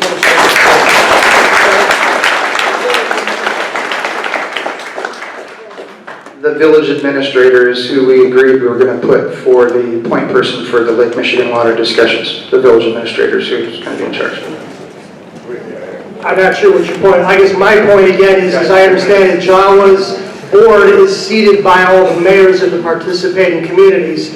If for whatever reason they have a problem with Wauconda from that perspective, all I'm suggesting is this board consider if there's a possible way to seat somebody else in that role. I just want to make a comment. I did have conversations with, I'll give you the microphone next.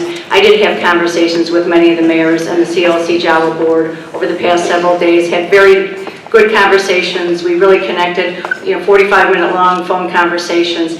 And what Mayor Bart relayed to you maybe wasn't exactly what they told me about their relationship. So I'm just going to leave it at that. And Ken, do you want to add to that? Yeah, I mean, I don't know what would be the basis, because that was literally 5 phone calls. Shut up! That's inappropriate, because, this is the thing about it, when somebody's going to make a claim against somebody, they have to face rebuttal, right? And the bottom line is if I had 5 phone calls with, or actually 6 phone calls, and with 6 different people, what's the basis for saying, hey, we don't like this guy? We always said was, hey, can we come to the meeting? We were looking to present this information and so on. So, that's not a basis to say, hey, this guy's not trustworthy, because we didn't have any conversation that involved the trust other than can we come to your board meeting? Sorry, Mark, just to answer, I did, when I was in contact with one of the JAWA members, there was a specific question I had, because you notice that it's all mayors sitting on that board. And I did ask if in their bylaws, if it states, does it have to be the mayor? Unsure, but pretty sure. But so I said, well, is it possible if a member came in, could they have an alternate? Because you do have your sitting member and an alternate. I'll get back with them on that. Okay, and obviously JAWA was looking at Wauconda as somebody they did want to work with. They obviously have motivation. We present a viable venue for them to work through to get to contingent municipalities. So, I think that does give us some leverage if there's any wiggle room to work that way, if that's something they're looking for. Okay. Okay, thank you. That's their call. Sure. My name is Kim Schmucker, 408 Old Country Way. I'll keep my comments very brief, because I'll just forfeit my time to Mr. Howe and my husband. Get real close to the mic. All I can say is I appreciate the board stepping forward today and saying what you did. Because up until tonight, I was very iffy. And I'm one of those people that just sort of sits back, reads, and just sort of soaks things in, but doesn't get real vocal until now. Mr. Knight, thank you for what you said. I appreciate that very much. Mayor, I really, with all due respect, I think you need to step aside, sir. I really do. I can't hear you. I think you need to step aside, because I think you out and out lied to our voters. Sir, if you listen to document on a Friday evening, it doesn't matter what time, you can get that out to them. They don't have to talk about it on Tuesday if it's not going to be on the agenda. They should have seen that. I'm very disappointed, sir. Okay.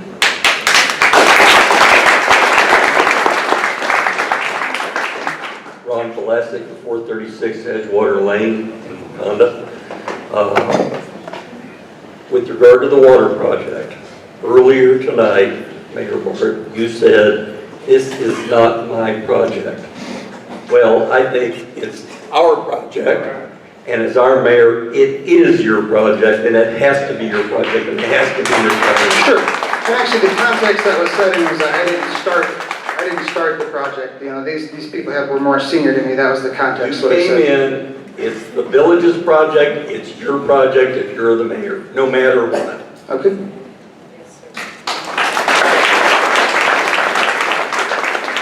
Weisbruch, 25583 West Wilson Avenue. I am not a registered voter. However, I own a business and pay real estate taxes through my rent, so I think I have a little voice. All along, I think there's been a communication problem with you from the get-go. You gave an interview on 5/14 saying you're going to take your time, get to know everybody. I, in my letter to you, asked you to do the exact same thing. Get to know your town, get to know your board, get to know who works hard for you. We can make you shine like a rock star. I did say that to you, and I know you remember that. On 6/14, we have the Village of Volo coming in, where you weren't at the meeting, telling us how disappointed they were. Another communication error. You're telling them you're not going to move forward at the time. You're going to go look at other options, and they weren't interested. So that is a broken down relationship again.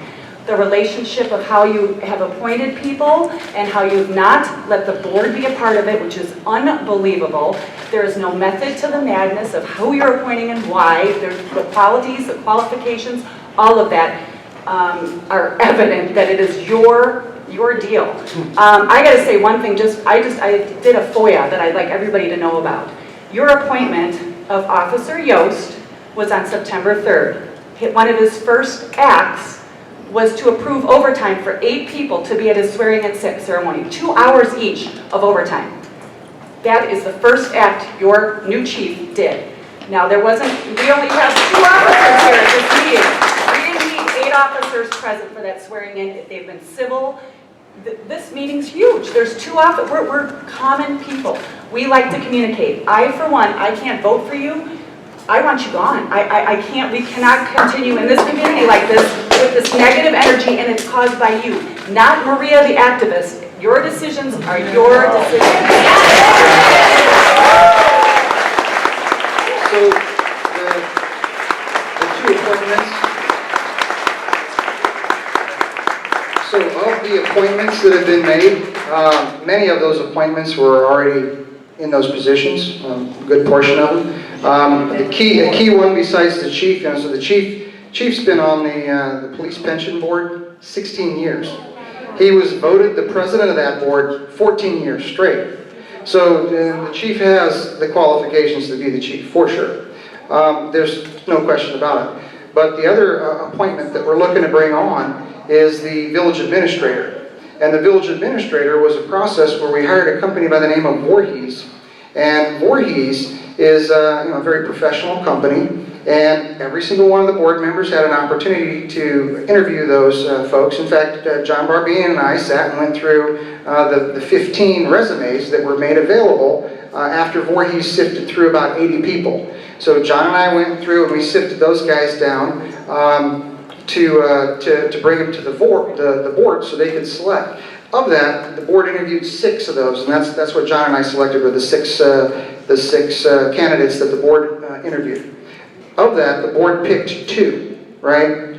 2 candidates that they wanted as their choice, and from that, I picked one of those candidates. So, by all accounts, I mean, what was your comments about the Voorhees process, Ken?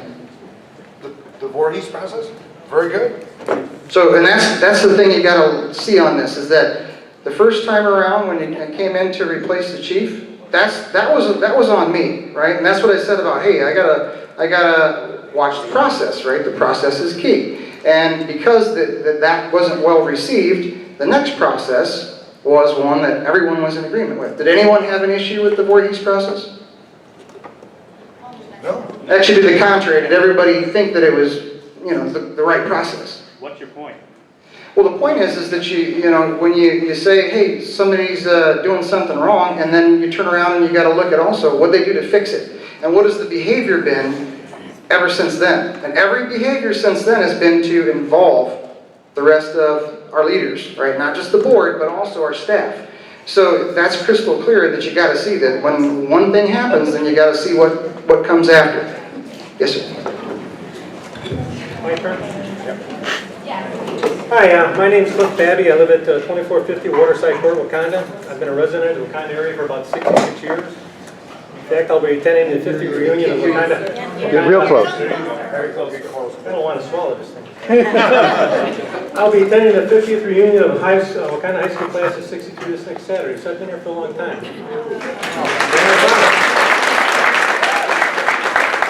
My father was on the township for over 20 years. I'm very familiar with the politics and what goes on in this community. I had a prepared statement to read and such. I've made a lot of changes, so bear with me as I work my way through this. First, I'm here in support of Mayor Bart. I would like to make it clear I worked for him in the election. I voted for him. I don't want anybody misunderstanding where I'm coming from or what my intentions are. On this Lake Michigan water issue, he's been in the office for 4 months. There's been people working on this forever at this particular point. They've researched it, they've done it, they did everything, and then they get down to a point, they say, JAWA wants asking for a vote and approval with nobody seeing the final draft. Has anybody heard Nancy Pelosi say, gee, let's pass it so we can find out what the heck's in it? This is ridiculous. I don't know if it should have been passed or agreed to or not, but the people that worked on this for the last 3-4 years should have known what's in that thing. They shouldn't have gotten a draft that they had no idea what was coming. You need a final draft. You need somebody who can read and interpret and make a decision on it instead of sitting there griping about it. I've heard board members say they didn't know. Maybe they should have done their homework. Maybe they should get off their butts and gosh dang it, find out what's going on. You're sitting up there. You're blaming the mayor for not doing stuff. I hold this whole board in contempt. You guys didn't do your job, period. Not one of you. Anybody can sit here and claim, gee, throw the next guy under the bus. It's what it comes down to. You guys are all good people. I've known some of you for a while. But geez, in fact, if you're going to sit on the board, get your act together and find out what you're talking about, what you're voting on. Don't rely on somebody else to give you your opinion, to do all the homework for you, so you can sit there and pick and choose on what you want to do. Never in my life would I sit and have somebody else give me my opinion to deal with. I'll find my own opinion, I'll do my own research, and then I will either agree or disagree. You guys just seem to sit there and didn't follow through. Like I said, I'm disappointed in the whole board. All of this miscommunications, miss this, miss that. When you board members receive communications from the mayor, what did you do with it? Did you reply? Did you call him? Did you talk to him? Did you say what else is going on? Or did you just read them and file them? If you did, that's great. Talk to the mayor. But it's a combination of everybody sitting up there failing. This fell through not because of just one person. There's people that know exactly what's going on, and there's another thing is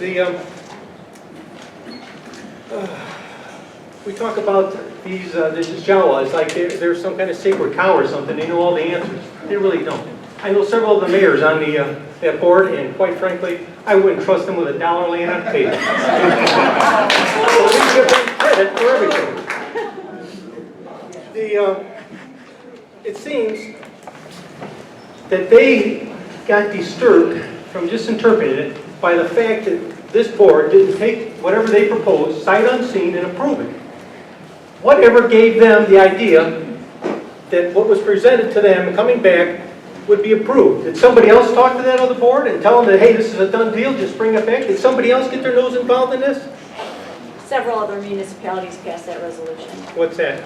The resolution I have it with me today.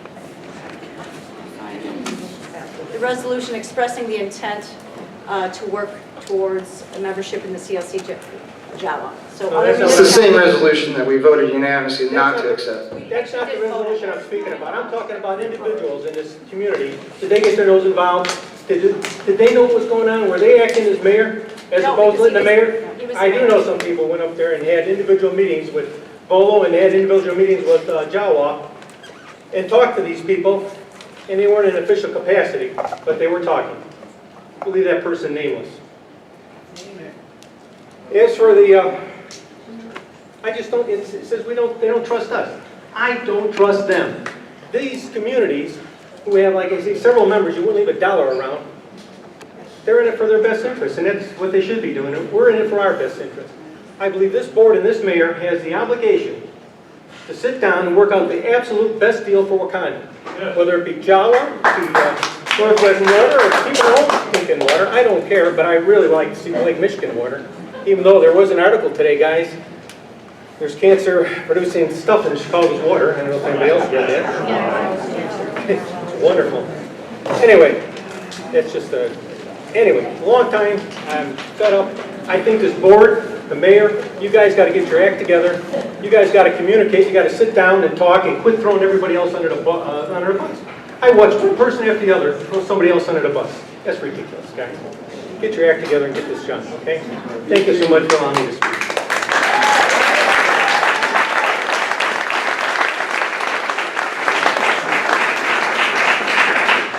Hi, I'm Ramona Schultz. I live at 1030 Erica Drive in Wauconda, and we are business owners, and we have a location at 260 Jamie Lane in Wauconda.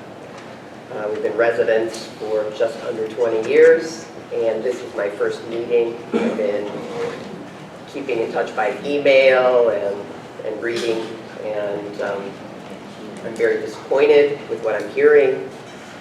There's a couple of things that the reason that I came up is it sounded like the letter, the first presentation letter was the end of November of 2012. And it sounded like JAWA at that point was already telling us to get our acts together. Just to be clear, that the date of that letter was August 21st, and it referenced the original resolution from November. And I apologize for that because I thought it was going back to November. It sounded like they were already telling us either step it up or step out. And being a business person, you gather the information, you assess all the information, and then you make a decision based on the facts. If you don't have the facts, it's your responsibility to get the facts.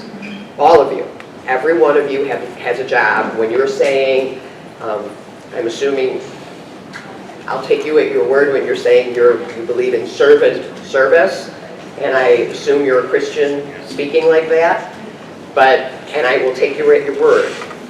But part of being a servant is cooperating with one another and getting the job done. I have no idea what you're being paid, but it doesn't matter. You chose to run for office, and you have a responsibility to the people of Wauconda to fulfill those responsibilities and do them as well as possible. And all the fighting in the world isn't going to accomplish anything.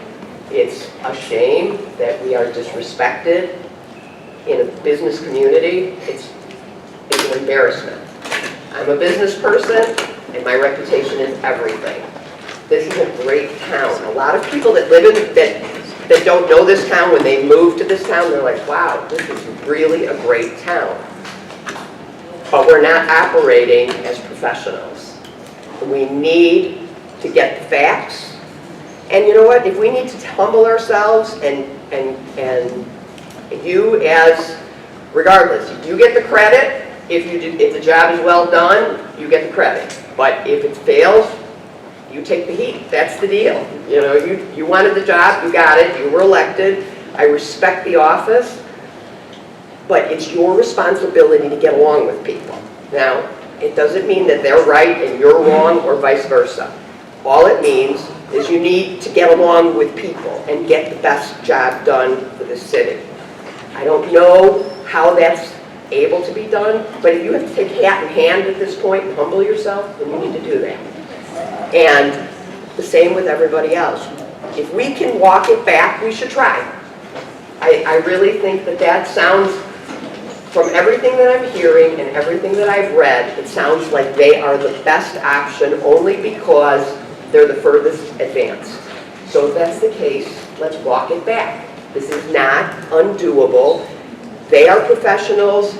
We need to be professionals, and we need to do our job. And we need to work together, because this is an advantage for every homeowner, every business owner, and we need to get this done and stop fighting.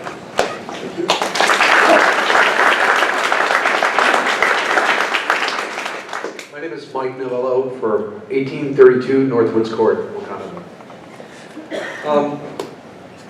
All due respect to the gentleman that was up here previously that wouldn't trust the other mayors with $1 on a table, we left $40 million on the table and they didn't take them.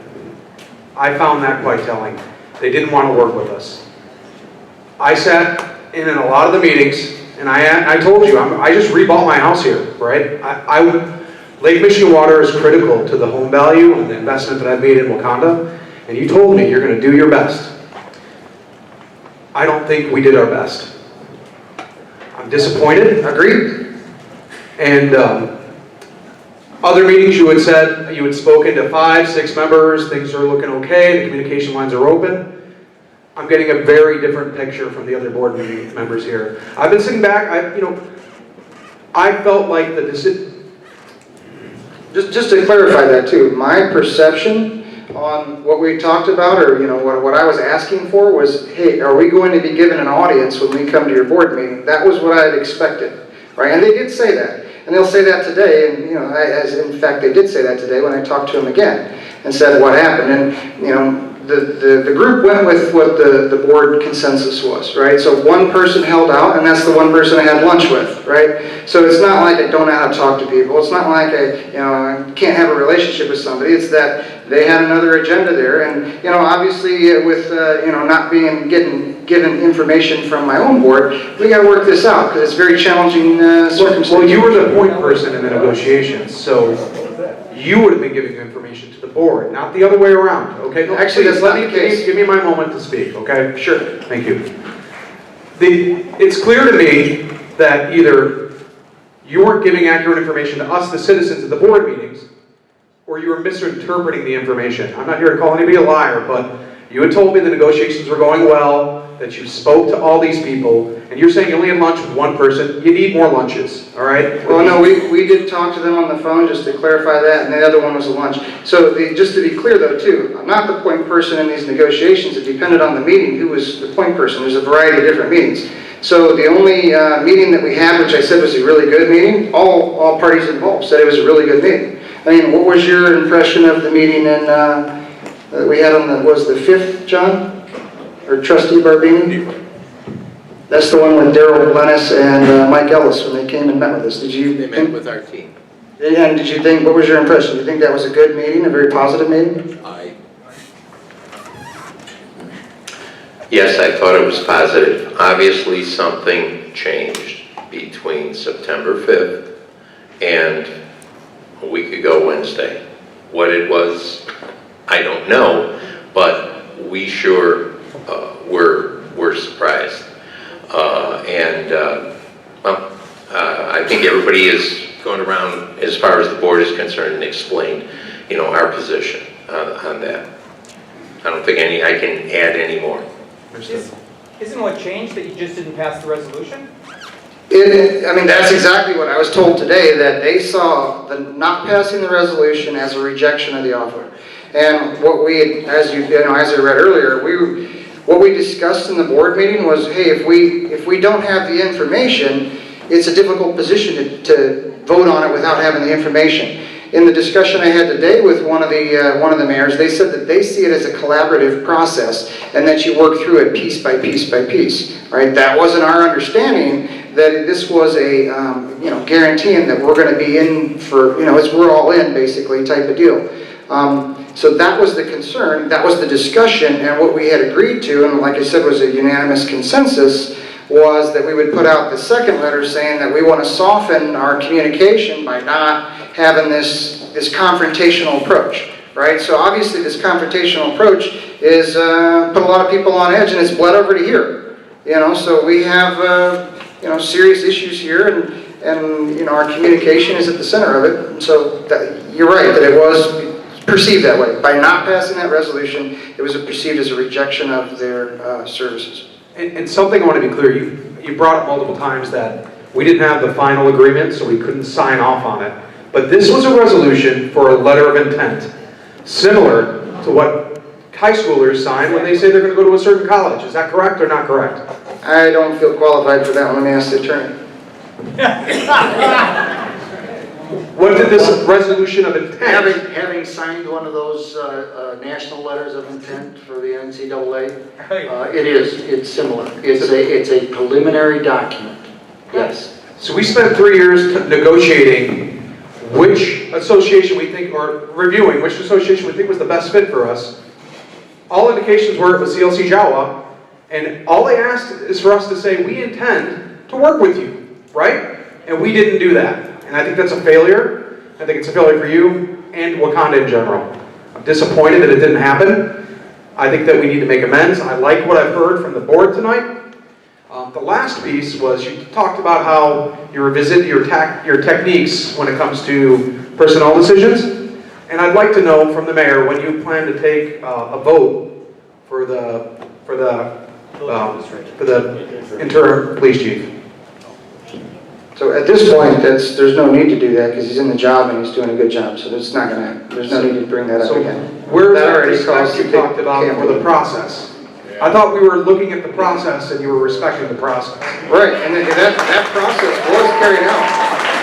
He couldn't, just to be clear, that process was carried out from start to finish. He couldn't be in that position if it wasn't part of the process. So this wasn't a sticking point for me because I sat back and I wanted to see how things played out. And I wanted to get information, which the board has talked about. They want to get all the information. But now I've seen a pattern. I don't feel like I've been accurately represented or given accurate information. And I have serious doubts that that process was actually done in a proper manner. That's the last thing I have to say, but I appreciate you listening.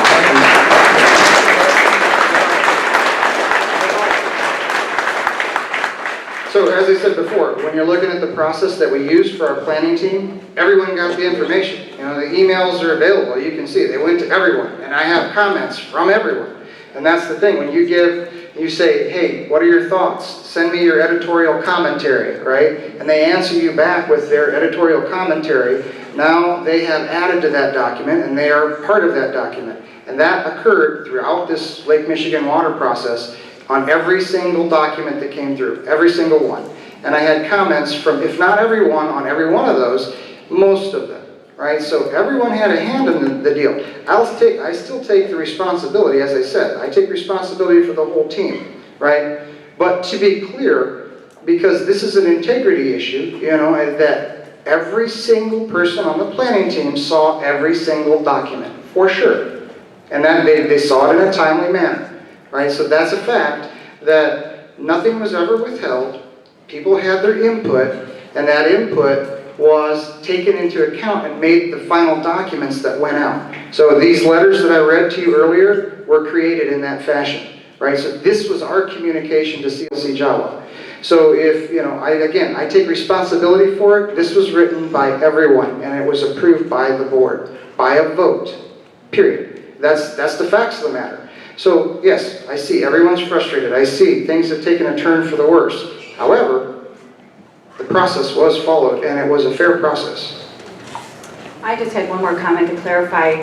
The only thing the board isn't aware of is personal phone calls and relationships that were established by the mayor.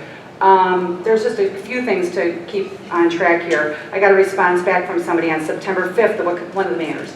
September 5th, the Wauconda Lake Michigan water planning team met with JAWA staff for the first time and only time since Mayor Bart has taken office, personally.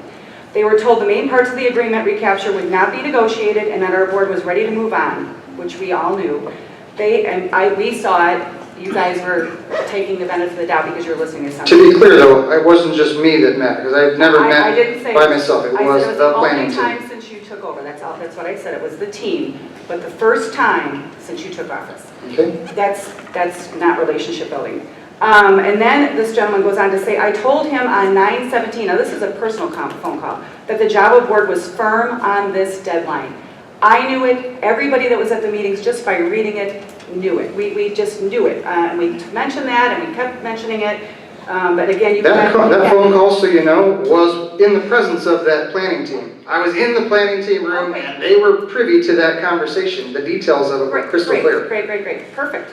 I urged him to bring the resolution to his board for passage, or Wauconda may not be able to join. How do you know what I'm talking about? Mayor Hill. There's another one, though. There's a couple here.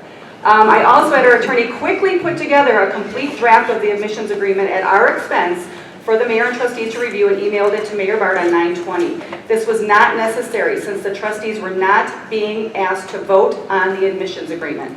Even in that document, it says you are working towards an admissions agreement. It was not a be-all, end-all. Rudy can say whatever you want, and go ahead. I mean, you have to do that, but every other town signed it. So to be clear, though, this is not an administrative role for me to decide what does and doesn't get approved. That is the board's function. Understood. We just create the documents, we prepare the process, and they vote on it. And that's what was done. So like I said, I still take responsibility for it, but in fact, that is exactly what happened. And they were, just to be clear, that document that you mentioned, which was Rudy had sent them, that was known. That didn't change what the board had already said in these other previous two emails. That didn't change that fact. Having said that, as I mentioned in my comments, I think we should revisit this with CLCJAWA board because I believe that they would approve it. They don't Or want. actually, I believe that they'd be interested in cracking the door. The biggest thing with me is they do not want you personally as a partner or a representative in their agreement. That is the problem. That is a problem. You can put another person in, you're still here. That is a huge problem, and please don't interrupt me for one more second. I also. You're actually only supposed to talk once, You know but what? finish up. I didn't hear that rule. I heard the 2-minute rule, and you've been letting everybody go. Everybody gets a turn. In a copy of a letter that Wauconda officials have sent to the residents, who drafted that, who penned the mayor's message and the Lake Michigan water update? I do, but the Lake Michigan water update actually went around the process again. Every single one of the planning team saw the Lake Michigan water update. The recent one on Thursday. Yes, it was sent to them and asked for, what is your editorial commentary? Same thing every time. I say, what are your thoughts? What's your editorial commentary? Every single time. So when you wrote that the water rates were 47% lower without, which is a truth, but it's a half-truth because you didn't add in the maintenance. They agreed to not disclose that information because at the meeting that we were at, the costs are similar down the line with both of them. Yeah, in the meeting what we talked about, when you asked me what is similar actually equal, I said it's $500,000 less for Northwest Water Commission per year. That's specifically what I said in the meeting, and you can check the minutes. Okay. It's $500,000 less per year based on what? The preliminary numbers, and that's an annual cost. Annual cost. So that way it's an apples to apples comparison. That takes into account the rate, the construction cost, the maintenance. Every detail in there is factored in, and that's what the engineers do. So you don't that's agree the that facts. that was a half-truth, that you didn't mention that there's maintenance in there, that it's, the rates might be lower, but there's a lot of other things involved. So that's fine. This is a mayor pointing out the problem of you, with your letter that you sent out to us as residents. Again, it's misinformation, misleading. I believe in the meeting we were misled. I don't believe you had all the mayors telling you that we were going to be fine. It was evident at that. Now wait a minute, they didn't say they would vote for it. That's not what I ever claimed. I said that they were okay with us having an audience there and that audience would be a forum. That's what I was, and that's exactly what I told the board. Again, you can check the meeting minutes. I didn't say, hey, they're voting for us. Okay. That's not what I said. I encourage everybody to listen to the videotape from that meeting. It is evident that the mayors absolutely, completely do not trust you as a representative in this agreement. And this was a partnership. We would have been a partner, not an end user. So that's unfounded. I mean, like I said, I've had a handful of phone calls, so it's unfounded. Beth Beasley, 460 North Main Street. I'm going to keep my comments very brief. First of all, I want to thank the trustees for expressing their opinions. I want to caution my fellow citizens who have not been at every board meeting that you cannot easily dismiss the impressions of 6 elected officials when one man is telling you, hey, I didn't do that. These 6 officials stood up here at peril to themselves because they do still have to work with this man and said we were misled. Obviously at CLCJAWA, they were misled. Go to the videotape. The only other comment I would like to make is that when Mayor Bart said lessons learned, one of the things CLCJAWA brought forward was the slide was wrong. I stood up in that meeting and said, the slide is wrong. You need to change the slide. And you told me you could not. Your mayor's message, you could have put anything you wanted in the mayor's message. You couldn't change the slide because it was appropriately put out there for the committee of the whole. No, because what's presented has to be what's posted. Absolutely, That's not but fair you could have put information. anything you wanted in the mayor's message to clarify the slide. You could have reached out to CLCJAWA and said before you sent that slide, we know this first slide might be misinterpreted by you. Your members. I mean, did anyone else on the planning team catch that? I said it. I asked multiple times. Go to the video. That's all I'm here to say. Thank you. Oh, sorry, one more thing. Go ahead. It's okay. I think we would have to check the tape, but I thought at that meeting when that slide was presented, because I did verbally correct Yes, you did, yes. the 2 points. Yes. You'd have to check the tape, but I thought it was said, whether by Mayor Bart or somebody up on the dais that night, that we would correct that slide before it went out. That's what I thought so too. I thought we did say But I don't know that for sure, so I didn't want to say it. So thank you. we'd have to double check, but that was my understanding that we were going to make that correction. Right, and then the only other thing that I would say is that it would be a very big loss to the continued planning of Lake Michigan water if you did not take Trustee Barbini seriously in his recommendations and keep him on the team.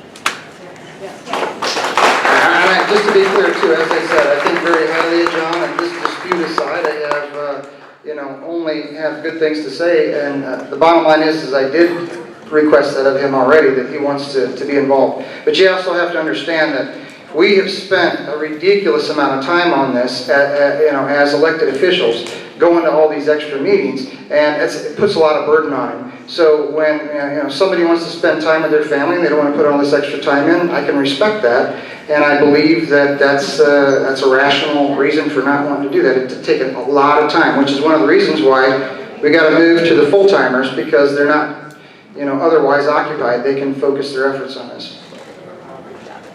Kim Larson, Kim Schmucker, 408 Old Country Way. Just one more thing I wanted to say. Just to be clear, Mayor, all I'm hearing you do all night is defend yourself. Just sit back and take the beating. Okay? Well, number one, that's not something... With all due respect, I'm standing here speaking to you. That's great. I don't want a response. Okay, well, a rebuttal is only fair though, and that's the thing, is that when you are taking responsibility for something, which is what I said to start with, hey, the communication was bad and I take responsibility for it, there's no bones about that. There's no excuses, there's no any other issues. And so, that's it. I'm not saying I'm a scapegoat because I already took responsibility. But at the same rate, I point out to you that this isn't one person's work, for sure. And like I said, the emails show it, the process shows it. Everyone had a hand in it, to be clear. But I take responsibility for it, for sure. Quote Arnold, I'm back. The Cliff Babbey, 24 Riverside Court. Anyway, she just criticized you and saying that you're defending yourself. I see these other people up here not taking any responsibility whatsoever for this mess up, for anything that they did. And they aren't. They should be apologizing to all of us. That they didn't do their job, didn't do the due diligence, and didn't get on time. Gentleman on there wants to quit the board because he needs more time with his family. Quit the board and totally cheesing. You misunderstood me. No, I'm not you. I'm talking about the gentleman with the... It comes down to... I'm sorry. It was just the planning team. Just the planning. But I'm saying, quit the planning team, quit the board if that's what you feel like. You owe us your work, your insight, and your knowledge. And we need your insight and knowledge to help us get this right. Microphone. Oh, sorry.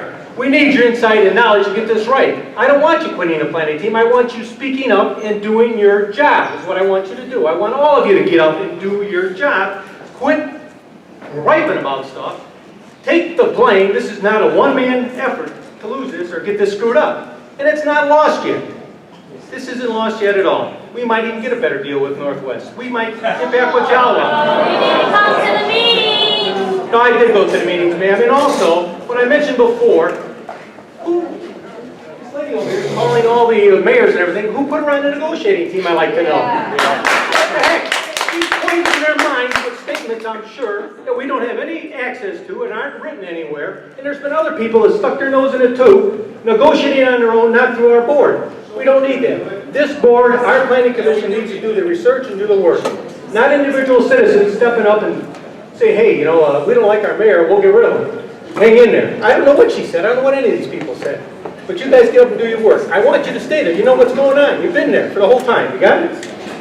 The microphone.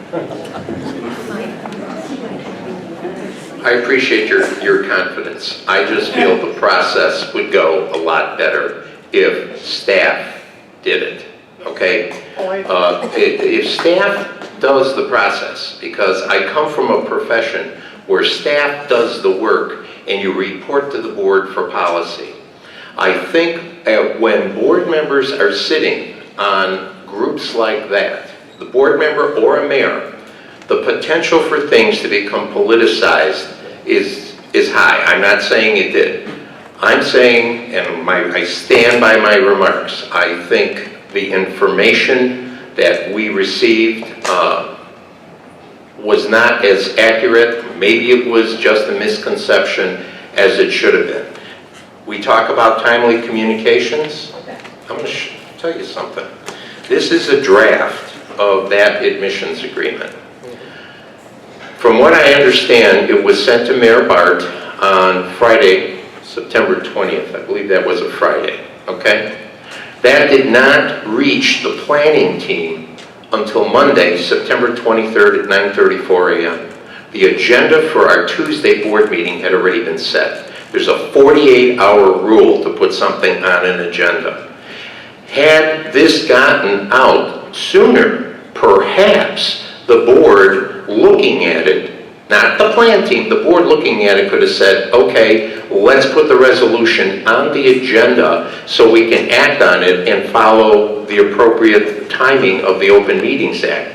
Timing didn't work. Timely communications didn't work.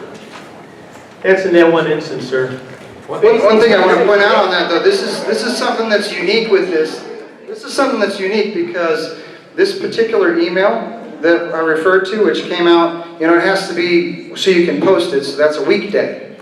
It doesn't go over the weekend, it has to be a weekday, Friday. That's when we do, Friday's when we post our meeting minutes. That's the Open Meetings Act. So the net result is what? Is that when I got it, which was on Monday, that's when it was sent out. And so this is the other thing which I think is particularly peculiar, and you mentioned the politicization of all this, right? And one of the mayors on the board said exactly that. This is where politics won out over economics, right? That's exactly the quote. And the point is that why would that be the first document and the only document that only came to me? They always send legal documents to the attorney because that's his role. They know that. Every other legal document went to the attorney. It happens to come to me on a Friday when I'm at school. And you don't have electronics in the classroom at Kellogg, right? That's the bottom line. You're not on your email. You're paying attention to your schoolwork. So when I get this email on Monday, right, it is a few days, but it wouldn't have mattered because they sent it after hours, right? So that's the bottom line, is that, and there's something that's very peculiar about that. Why would they send it only to me? What sense does that make? And why? They've never done that with any of the other communications. Why would they send it only to me? So I'm very suspect of the whole piece of that because it doesn't make sense. And it doesn't follow what they've followed in the past.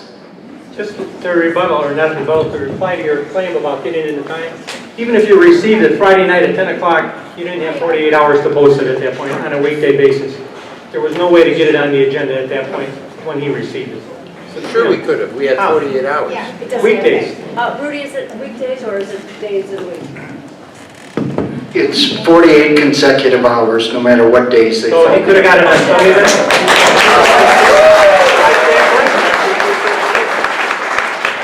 But when you read it, you seem to follow through on anything here. I really like to throw the whole bunch of these under the bus again. Well, that's Guys, your get it opinion, together. sir. We would have read it, trust me. I don't. And I guess I do. Well, I guess you do. So the net result on it, though, is that this process that keeps them sending us stuff and us answering them back, no one changed their opinion on any of this at any point in time. So that wasn't a document that was a watershed document. Nothing changed because that document showed up. So again, like I said, if you want somebody to take responsibility, I took it already. This didn't change the negotiation. Irene Ducharme, 909 Pershing Drive, Wauconda. Hey, just to catch you in a couple mistruths, just like we've been trying to clarify all evening. A, I've been at every one of these village board meetings, and I was at the CLCJAWA meeting. First of all, we found out on the Tuesday night meeting that legal document that you were just going, why would they send it to me and not Rudy? Rudy said at the Tuesday night meeting that he received it on Friday and that it was not ready for you guys because it was a red-lined document. And that is on tape. Also, yes, and he is the one that turned it over to Trustee Starkey, and Trustee Starkey said, why did we not receive this? I was at that meeting, I heard him say it, I'm sure all of you heard him say it. Also at the CLCJAWA meeting, to be clear, when you guys are like, oh, we're not sure if he didn't trust the mayor or the mayor could have spoken, I heard the mayor ask a point-blank question by that committee. Are you firm on the recapture or will you back down so that we could vote on this? And you said in front of all these people who were not signed up to speak so they could not speak out, you said, no, we only want to negotiate more. We only want an ad hoc committee. Those people said, we do not rule by committee, we are the board, and you need to deal with us. So we catch you again and again in mistruths, half-truths, and tap dancing. So go ahead and start your tap dance. You're just going to sound ridiculous again. Okay, So your comment was that you got the answer for that? Well, just to clarify, the email that transmitted that document was an email that went to Mayor Bart from Mayor Hill. There's a copy of it somewhere, and I just can't go through them all right That now. evening, did you say you got the document on Friday during the day? The only thing no, I did not get the document during the day. The only thing I think I made reference to, because quite frankly, well, I probably was reading from the document. If you got it, I hope you got it on video. I got it on video. I probably was reading from the document and I saw the document draft date, which said September 20th. At that time, I don't recall the email, but the team got the email from the mayor on Monday. That's when I got the draft. I think there's two things that are key here, and I think it's important, again, because the perception of this thing is that you make it out that, hey, somebody's trying to be dishonest when they're at school and they didn't get an email until Monday, right? Does that make sense? Of course it does, you know, so those kind of misunderstandings have impact sometimes, and, you know, obviously this potentially could have, but really, like I said, the information in that document didn't change anything. Nobody said, hey, if this is another red line document comes in, which we already had drafts of, would that change anything? No one said that. And to speak to your point directly, my answer to the CLCJAWA board when they asked about recapture was exactly, and again, check the minutes, check your videos, when I was talking to Ken and Chuck, and I said, the board sets the parameters, and I'm going to stay within those parameters. And when the board said, we are moving this from a screening criteria to an evaluation criteria, that's what it was. That's the exact terminology, and that's exactly what I used. Why? Because that's what the board approved. The bottom line is that this was a cooperative effort, right? It didn't work out well, but it was a cooperative effort. So that's the net result, is that, and again, check your videos. I can guarantee you that's exactly what was said.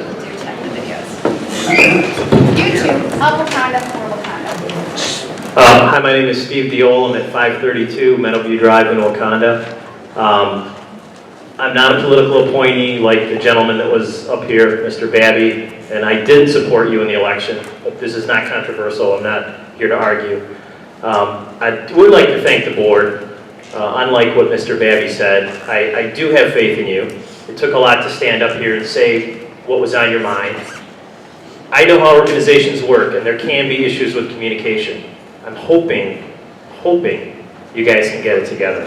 I have faith in you, I really do. Especially Frank, you mentioned in the election that you did this kind of thing overseas. So if you could take one thing from this whole meeting tonight, and then let's just go home because we've all got kids, all right? Seriously, just let's move on. Stop the rebuttal and let's just, okay, a mistake was made, they don't want to work with you, I don't know why. There's no conspiracy like someone going and talking to people. Let's just move forward. This is too important. Thank you.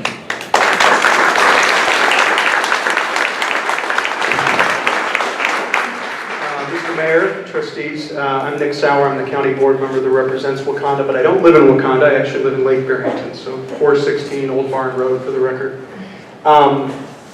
Heard a lot. I understand that there's a lot that's going on. How do we move forward? Because I had a conversation with you earlier today. I've had a conversation with Trustee Starkey, and it's about moving the ball down the field. I am happy to block. You guys run it in for a touchdown. But it is going to be an incredibly hard touchdown to score. And I think that CLCJAWA has that door shut, to use the words that you said, Mr. Mayor. It is going to have a very big push to get that door open. There's going to be a lot of trust that I think everybody at the table is going to need to bring forward.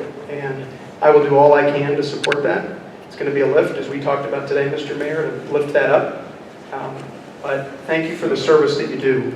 It's not easy to be in public life. It's not easy to take the hits, whether you're a trustee or a mayor or anybody.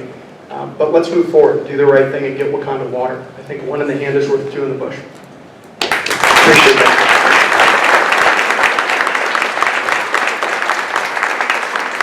Good evening. My name is Bonnie Thompson Carter. I'm on the Lake County Board. I represented the village of Wauconda for 16 years. In the last reorganization, I lost the village, but you did lose my heart. And Nick is your representative now. I represent you as a county board member, but you are no longer part of my voting district. It was a very difficult loss for me because over 16 years, I came to really love the people here in Wauconda and to represent them. And there's been big hurdles.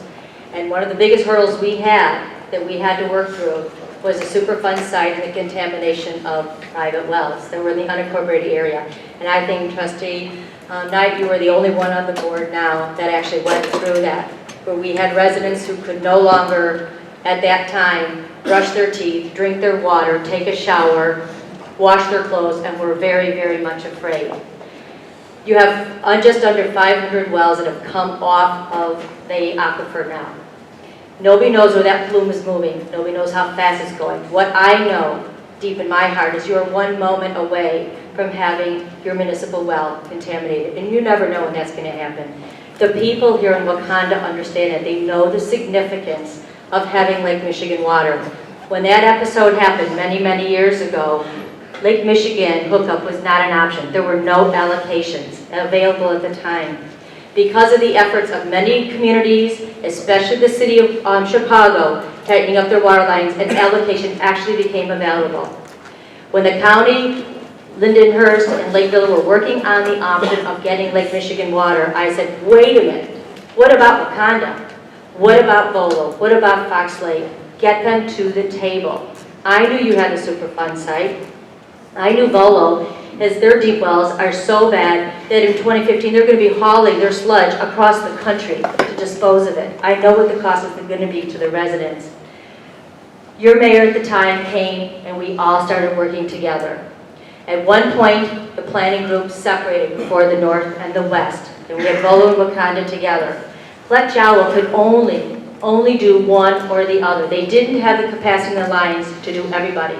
But what happened, and I think this is very important, the CLCJAWA current board members, all 9 of them, decided to look at the CMAP numbers, to look at the allocation that they had, and to say, do I really need this? If I'm not going to build out to these numbers, I can free up some of that capacity. Every one of those 9 members did that because they wanted to serve Wauconda. Then, Lindenhurst, Lake Villa, and Lake County, who had 2 residents, or 2 subdivisions, we did the same thing. We tightened up our numbers. We freed up capacity in the lines. And then so did Wauconda, and then so did Volo. And that's why you have the opportunity to get Wauconda. Because the CLCJAWA board, who wanted to have you as a member, who wanted to bring safe water to your residents, did everything they could to get you to the table. What they asked for was a resolution for you to say, yes, I want to take it to the next step. The county and the villages passed that back in the summer. We're farther along in the process. We all held up our process to wait for Wauconda. We realized you had a new mayor. You as trustees sat back and let your new mayor learn what he needed to move the process forward. We as communities all sat back and gave you that time. But now times have changed and we have got to move forward. So that's why there was a deadline. We talked last night and you said, well, I didn't realize that in August they were going to vote no. The reason why they didn't was because Mayor Russell was there at the meeting and he stood up and said, please don't vote no. Wauconda residents need that water. Give them 2 more weeks. And nothing happened. And then you got your letter saying you got September 18th and that's your deadline. You needed to get to first base. Not look for the home run, but get to first base.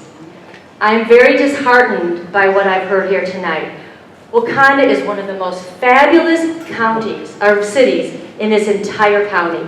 I don't live here. My heart's here. If I ever left my family home, this is where I'm coming. Because the people here work so well together and really care about the quality of life. And you need Lake Michigan. There's no doubt in my mind you need to have Lake Michigan. What disturbs me is that I've heard comments tonight still blasting CLCJAWA. These are the people, these are the very people that you need their votes for. And I just ask you to keep the rhetoric down. If you don't like what you have to, if you don't like something that's going out, then keep it to yourself. Don't make it public. Don't think for 1 minute that CLCJAWA board's not watching what's going on here tonight and hearing what's being said tonight. They are. They saw what was put on your website, the spin that was put on following that last meeting, and that Burke more bridges. I don't know if you even have a chance of getting CLCJAWA to reconsider. I don't know. I hope you do. It's very, very important. But I do believe that all of those mayors want the very best for all the residents. And I don't believe that they're going to let the politics get involved. But you need to stop the politics also.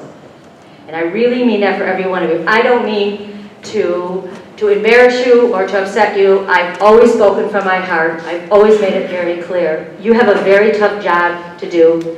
And I think that this has just gone down a path that nobody really realized what was happening. And tonight's the night that you've all said it's going to stop. And I think that that is a very good message to send. And please keep your comments positive. Remember that these people here want you there. They made concessions to be there. I talked to Trustee Starkey and to the mayor last night, and one of the things I mentioned to you is because you were talking about the recapturing. I realize that you are being a great advocate for your taxpayers to lessen the cost. I would do the same thing. But I want you to look bigger than that, because you're joining an operation that will have, when it's completed, 11 members. For you to get a better deal than anybody else and any other member means you're expecting the other members to have their taxpayers pick up the slack where you want a better deal. And that is not how you need to work with your neighbors. I don't know if you really understood what you were asking for, but you passed the resolution. That's the first thing you have to do. I don't understand why there's not a meeting already set tonight for a special call to pass the resolution. So you can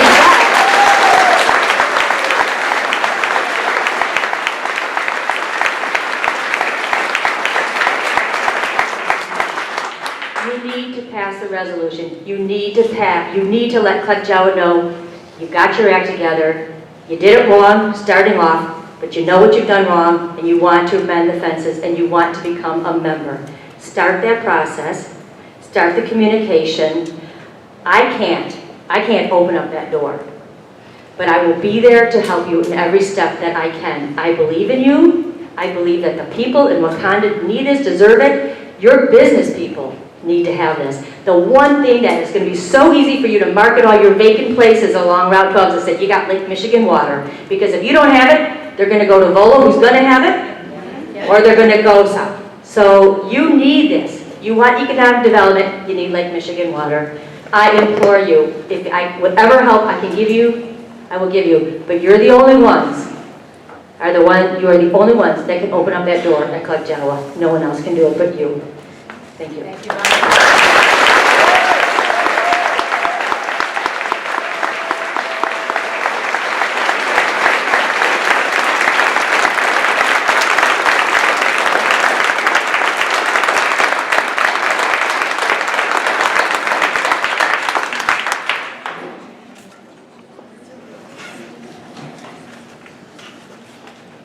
Good evening, everybody. Excuse my language a little bit. It's not my, my city here or whatever, but I moved in Wauconda 2008, and I live in 500 Indian Ridge Road, Wauconda, Illinois. And after I attend to this meeting, I see there is a very, very, very important that all of you guys here do their jobs. Because it's not just Frank. This is everybody's responsibility to bring what this community deserves. What this community deserves. We need this project to get it done. Let's get it done. Please.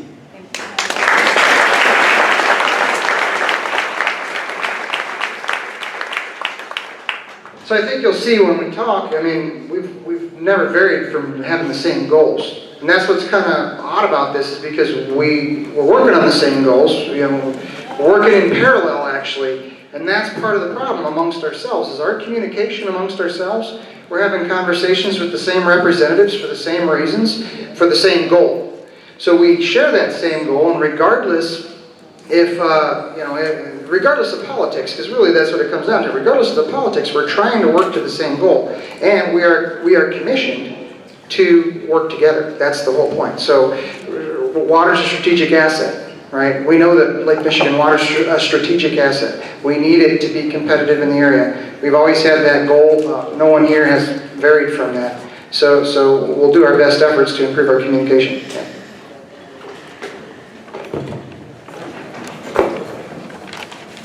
Robert Markle, 814 Lakeshore Drive. 3 years ago, letter of intent for this water. And what's happened since then is we have a man who's come in as mayor. And It was actually 2012, so November 2012 was the first resolution. Okay.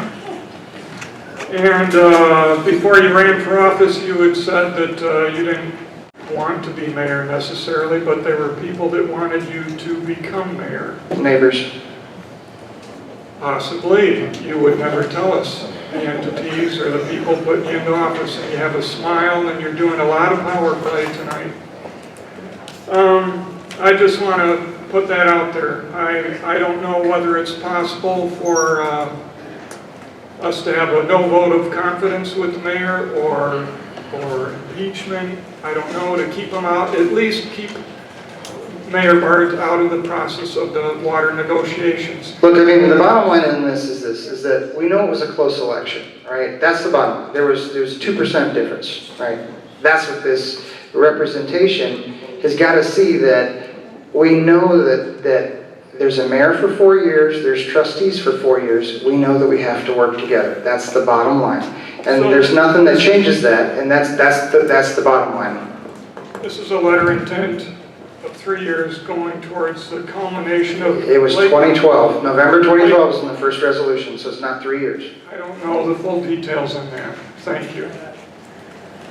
The Lake Michigan water was the intent of this community, and Mayor Bart come in here with not planning to be mayor, but being told to run. That says to me that I understand, Mayor Bart, you're a very intelligent man. Perhaps you're the most intelligent man in this room. Therefore, it puts a big question in my mind that a lot of this is not by accident. You know, and that's the problem when there's gaps in information. People fill it in with, other disinformation. If it was intentional, then it wouldn't. Why would I purposely try to embarrass myself? It doesn't stand logically. We'll find out eventually who stands to gain from the loss of Lake Michigan. Who stands to gain financially from that? That's all. But none of us here. If we can sidestep the mayor, that would be nice in the negotiation with the water. My only final thing is, I have due to your behavior, Mayor Bart, I just think that when you didn't want to go into politics, but I think you're very smart. You know what you're doing. And I just say that when you speak, your lips are moving.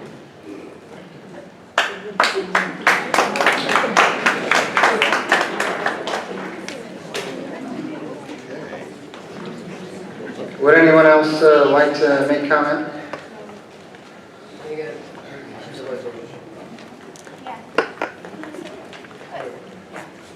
Hi, Allison Vodika, 410 Lakeshore Boulevard.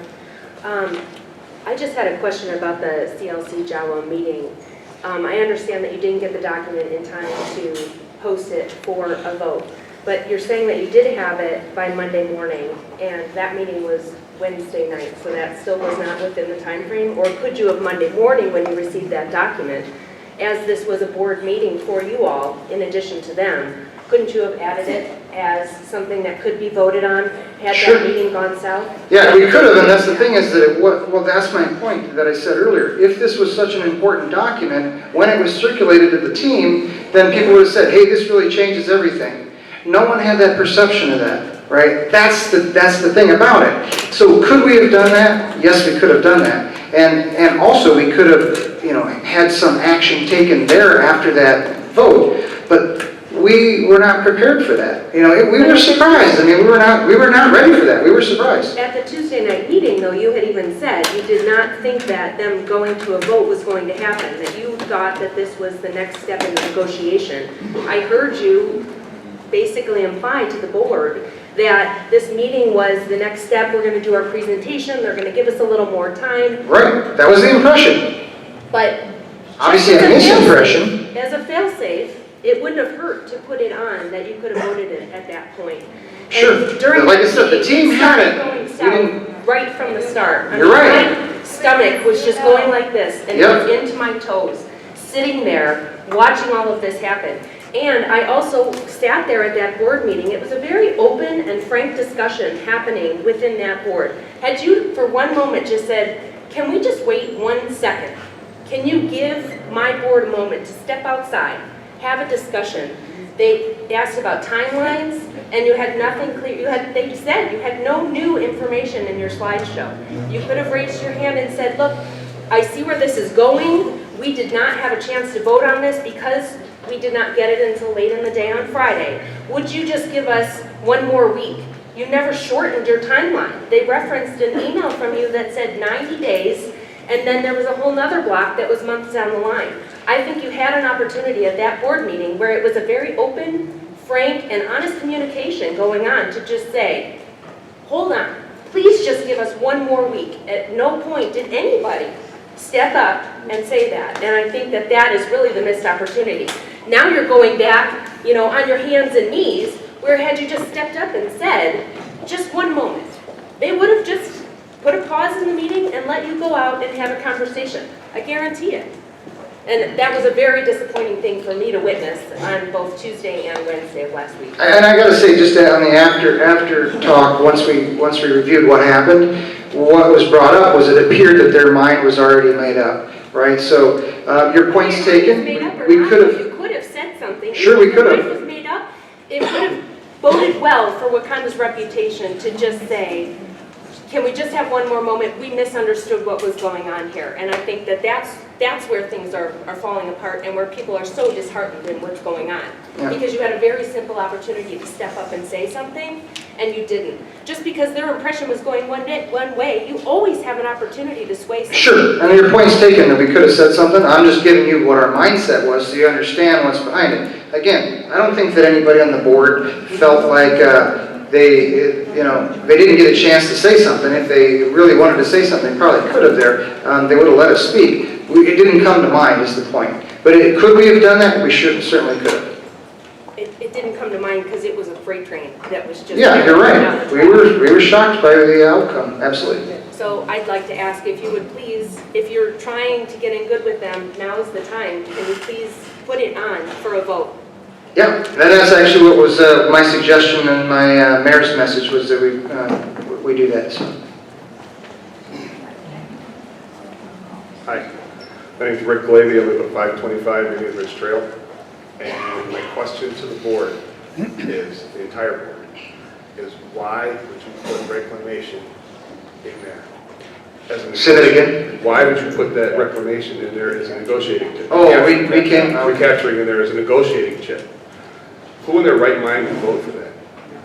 Well, it's actually part of the deal. They did an authorized partial recapture. But would you think that that's a good deal? It's fair. I mean, that's why they included it in the deal. You got 9 other towns. So say, for example, we approve what's there. Recapture's part of it, to be clear. Can I have my 2 minutes? Yeah. Okay. My question to the board is, would you all think that that was a fair negotiating chip? In my opinion, it was poor. Who in their right mind would vote for that? You've got all those other boards that have said, okay, we're going to vote these people in or out. But you know what? They're going to get a better deal because they brought it up. It's not going to work. I mean, that's actually, just to be clear, that's what is in the deal now. Is recapture is in part of the deal, and that negotiation started. It's not part of the deal? It is. It is part of the deal. And you really expect them to vote you in? No, they're offering that. CLCJAWA is offering that. That's what I'm trying to clarify with you, is this a misperception. CLCJAWA is offering a partial recapture. So the issue is that, and this has been negotiated since like January of this year, right? When most of the work happened in March. Why would they offer it to you and nobody else? They're offering it to everyone. Everybody after this? No, that's part of the agreement, is that they're offering recapture to everyone in part. So this has been just to be clear, this as a negotiating chip, has been a negotiating chip since the beginning. And so how we settled on this, I actually asked the board on our September 10th meeting, let's back away from recapture, because the deal as it was written didn't really need any more recapture, as we discussed, right? We discussed that possibility, and I asked the board, can we move away from this and so we can focus on getting the deal closed? And the board agreed that's what that was about, that we're no longer going to press that issue and we're going to focus on getting the deal closed. That was that whole discussion and what that presentation to the board was about. So I agree with you that where we were at with recapture for the CLCJAWA agreement was enough. No, this was back in September 10th when I presented that to the board. 329 Willow. I had sort of an impractical idea. I was thinking if the trustees and all the people here in the audience went to JAWA together and asked them, please, it's the town that needs this, not one person or personality. Now, obviously, they're not all going to come with me. My car isn't big enough anyway. But they could all write a letter and say, please, please, we have a wonderful town. We're good people. Give us a chance to work with you.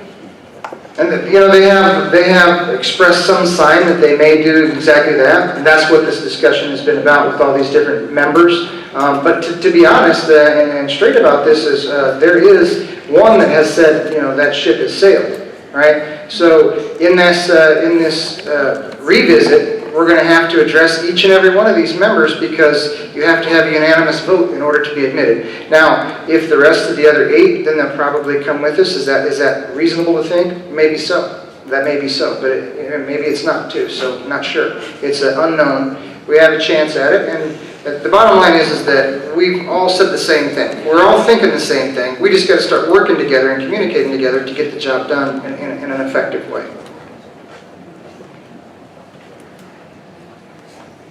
Other questions or comments? Okay, take a motion to, actually, no, we don't need a motion.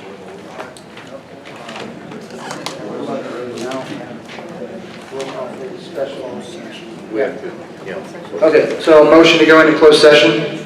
So moved. Roll call, please.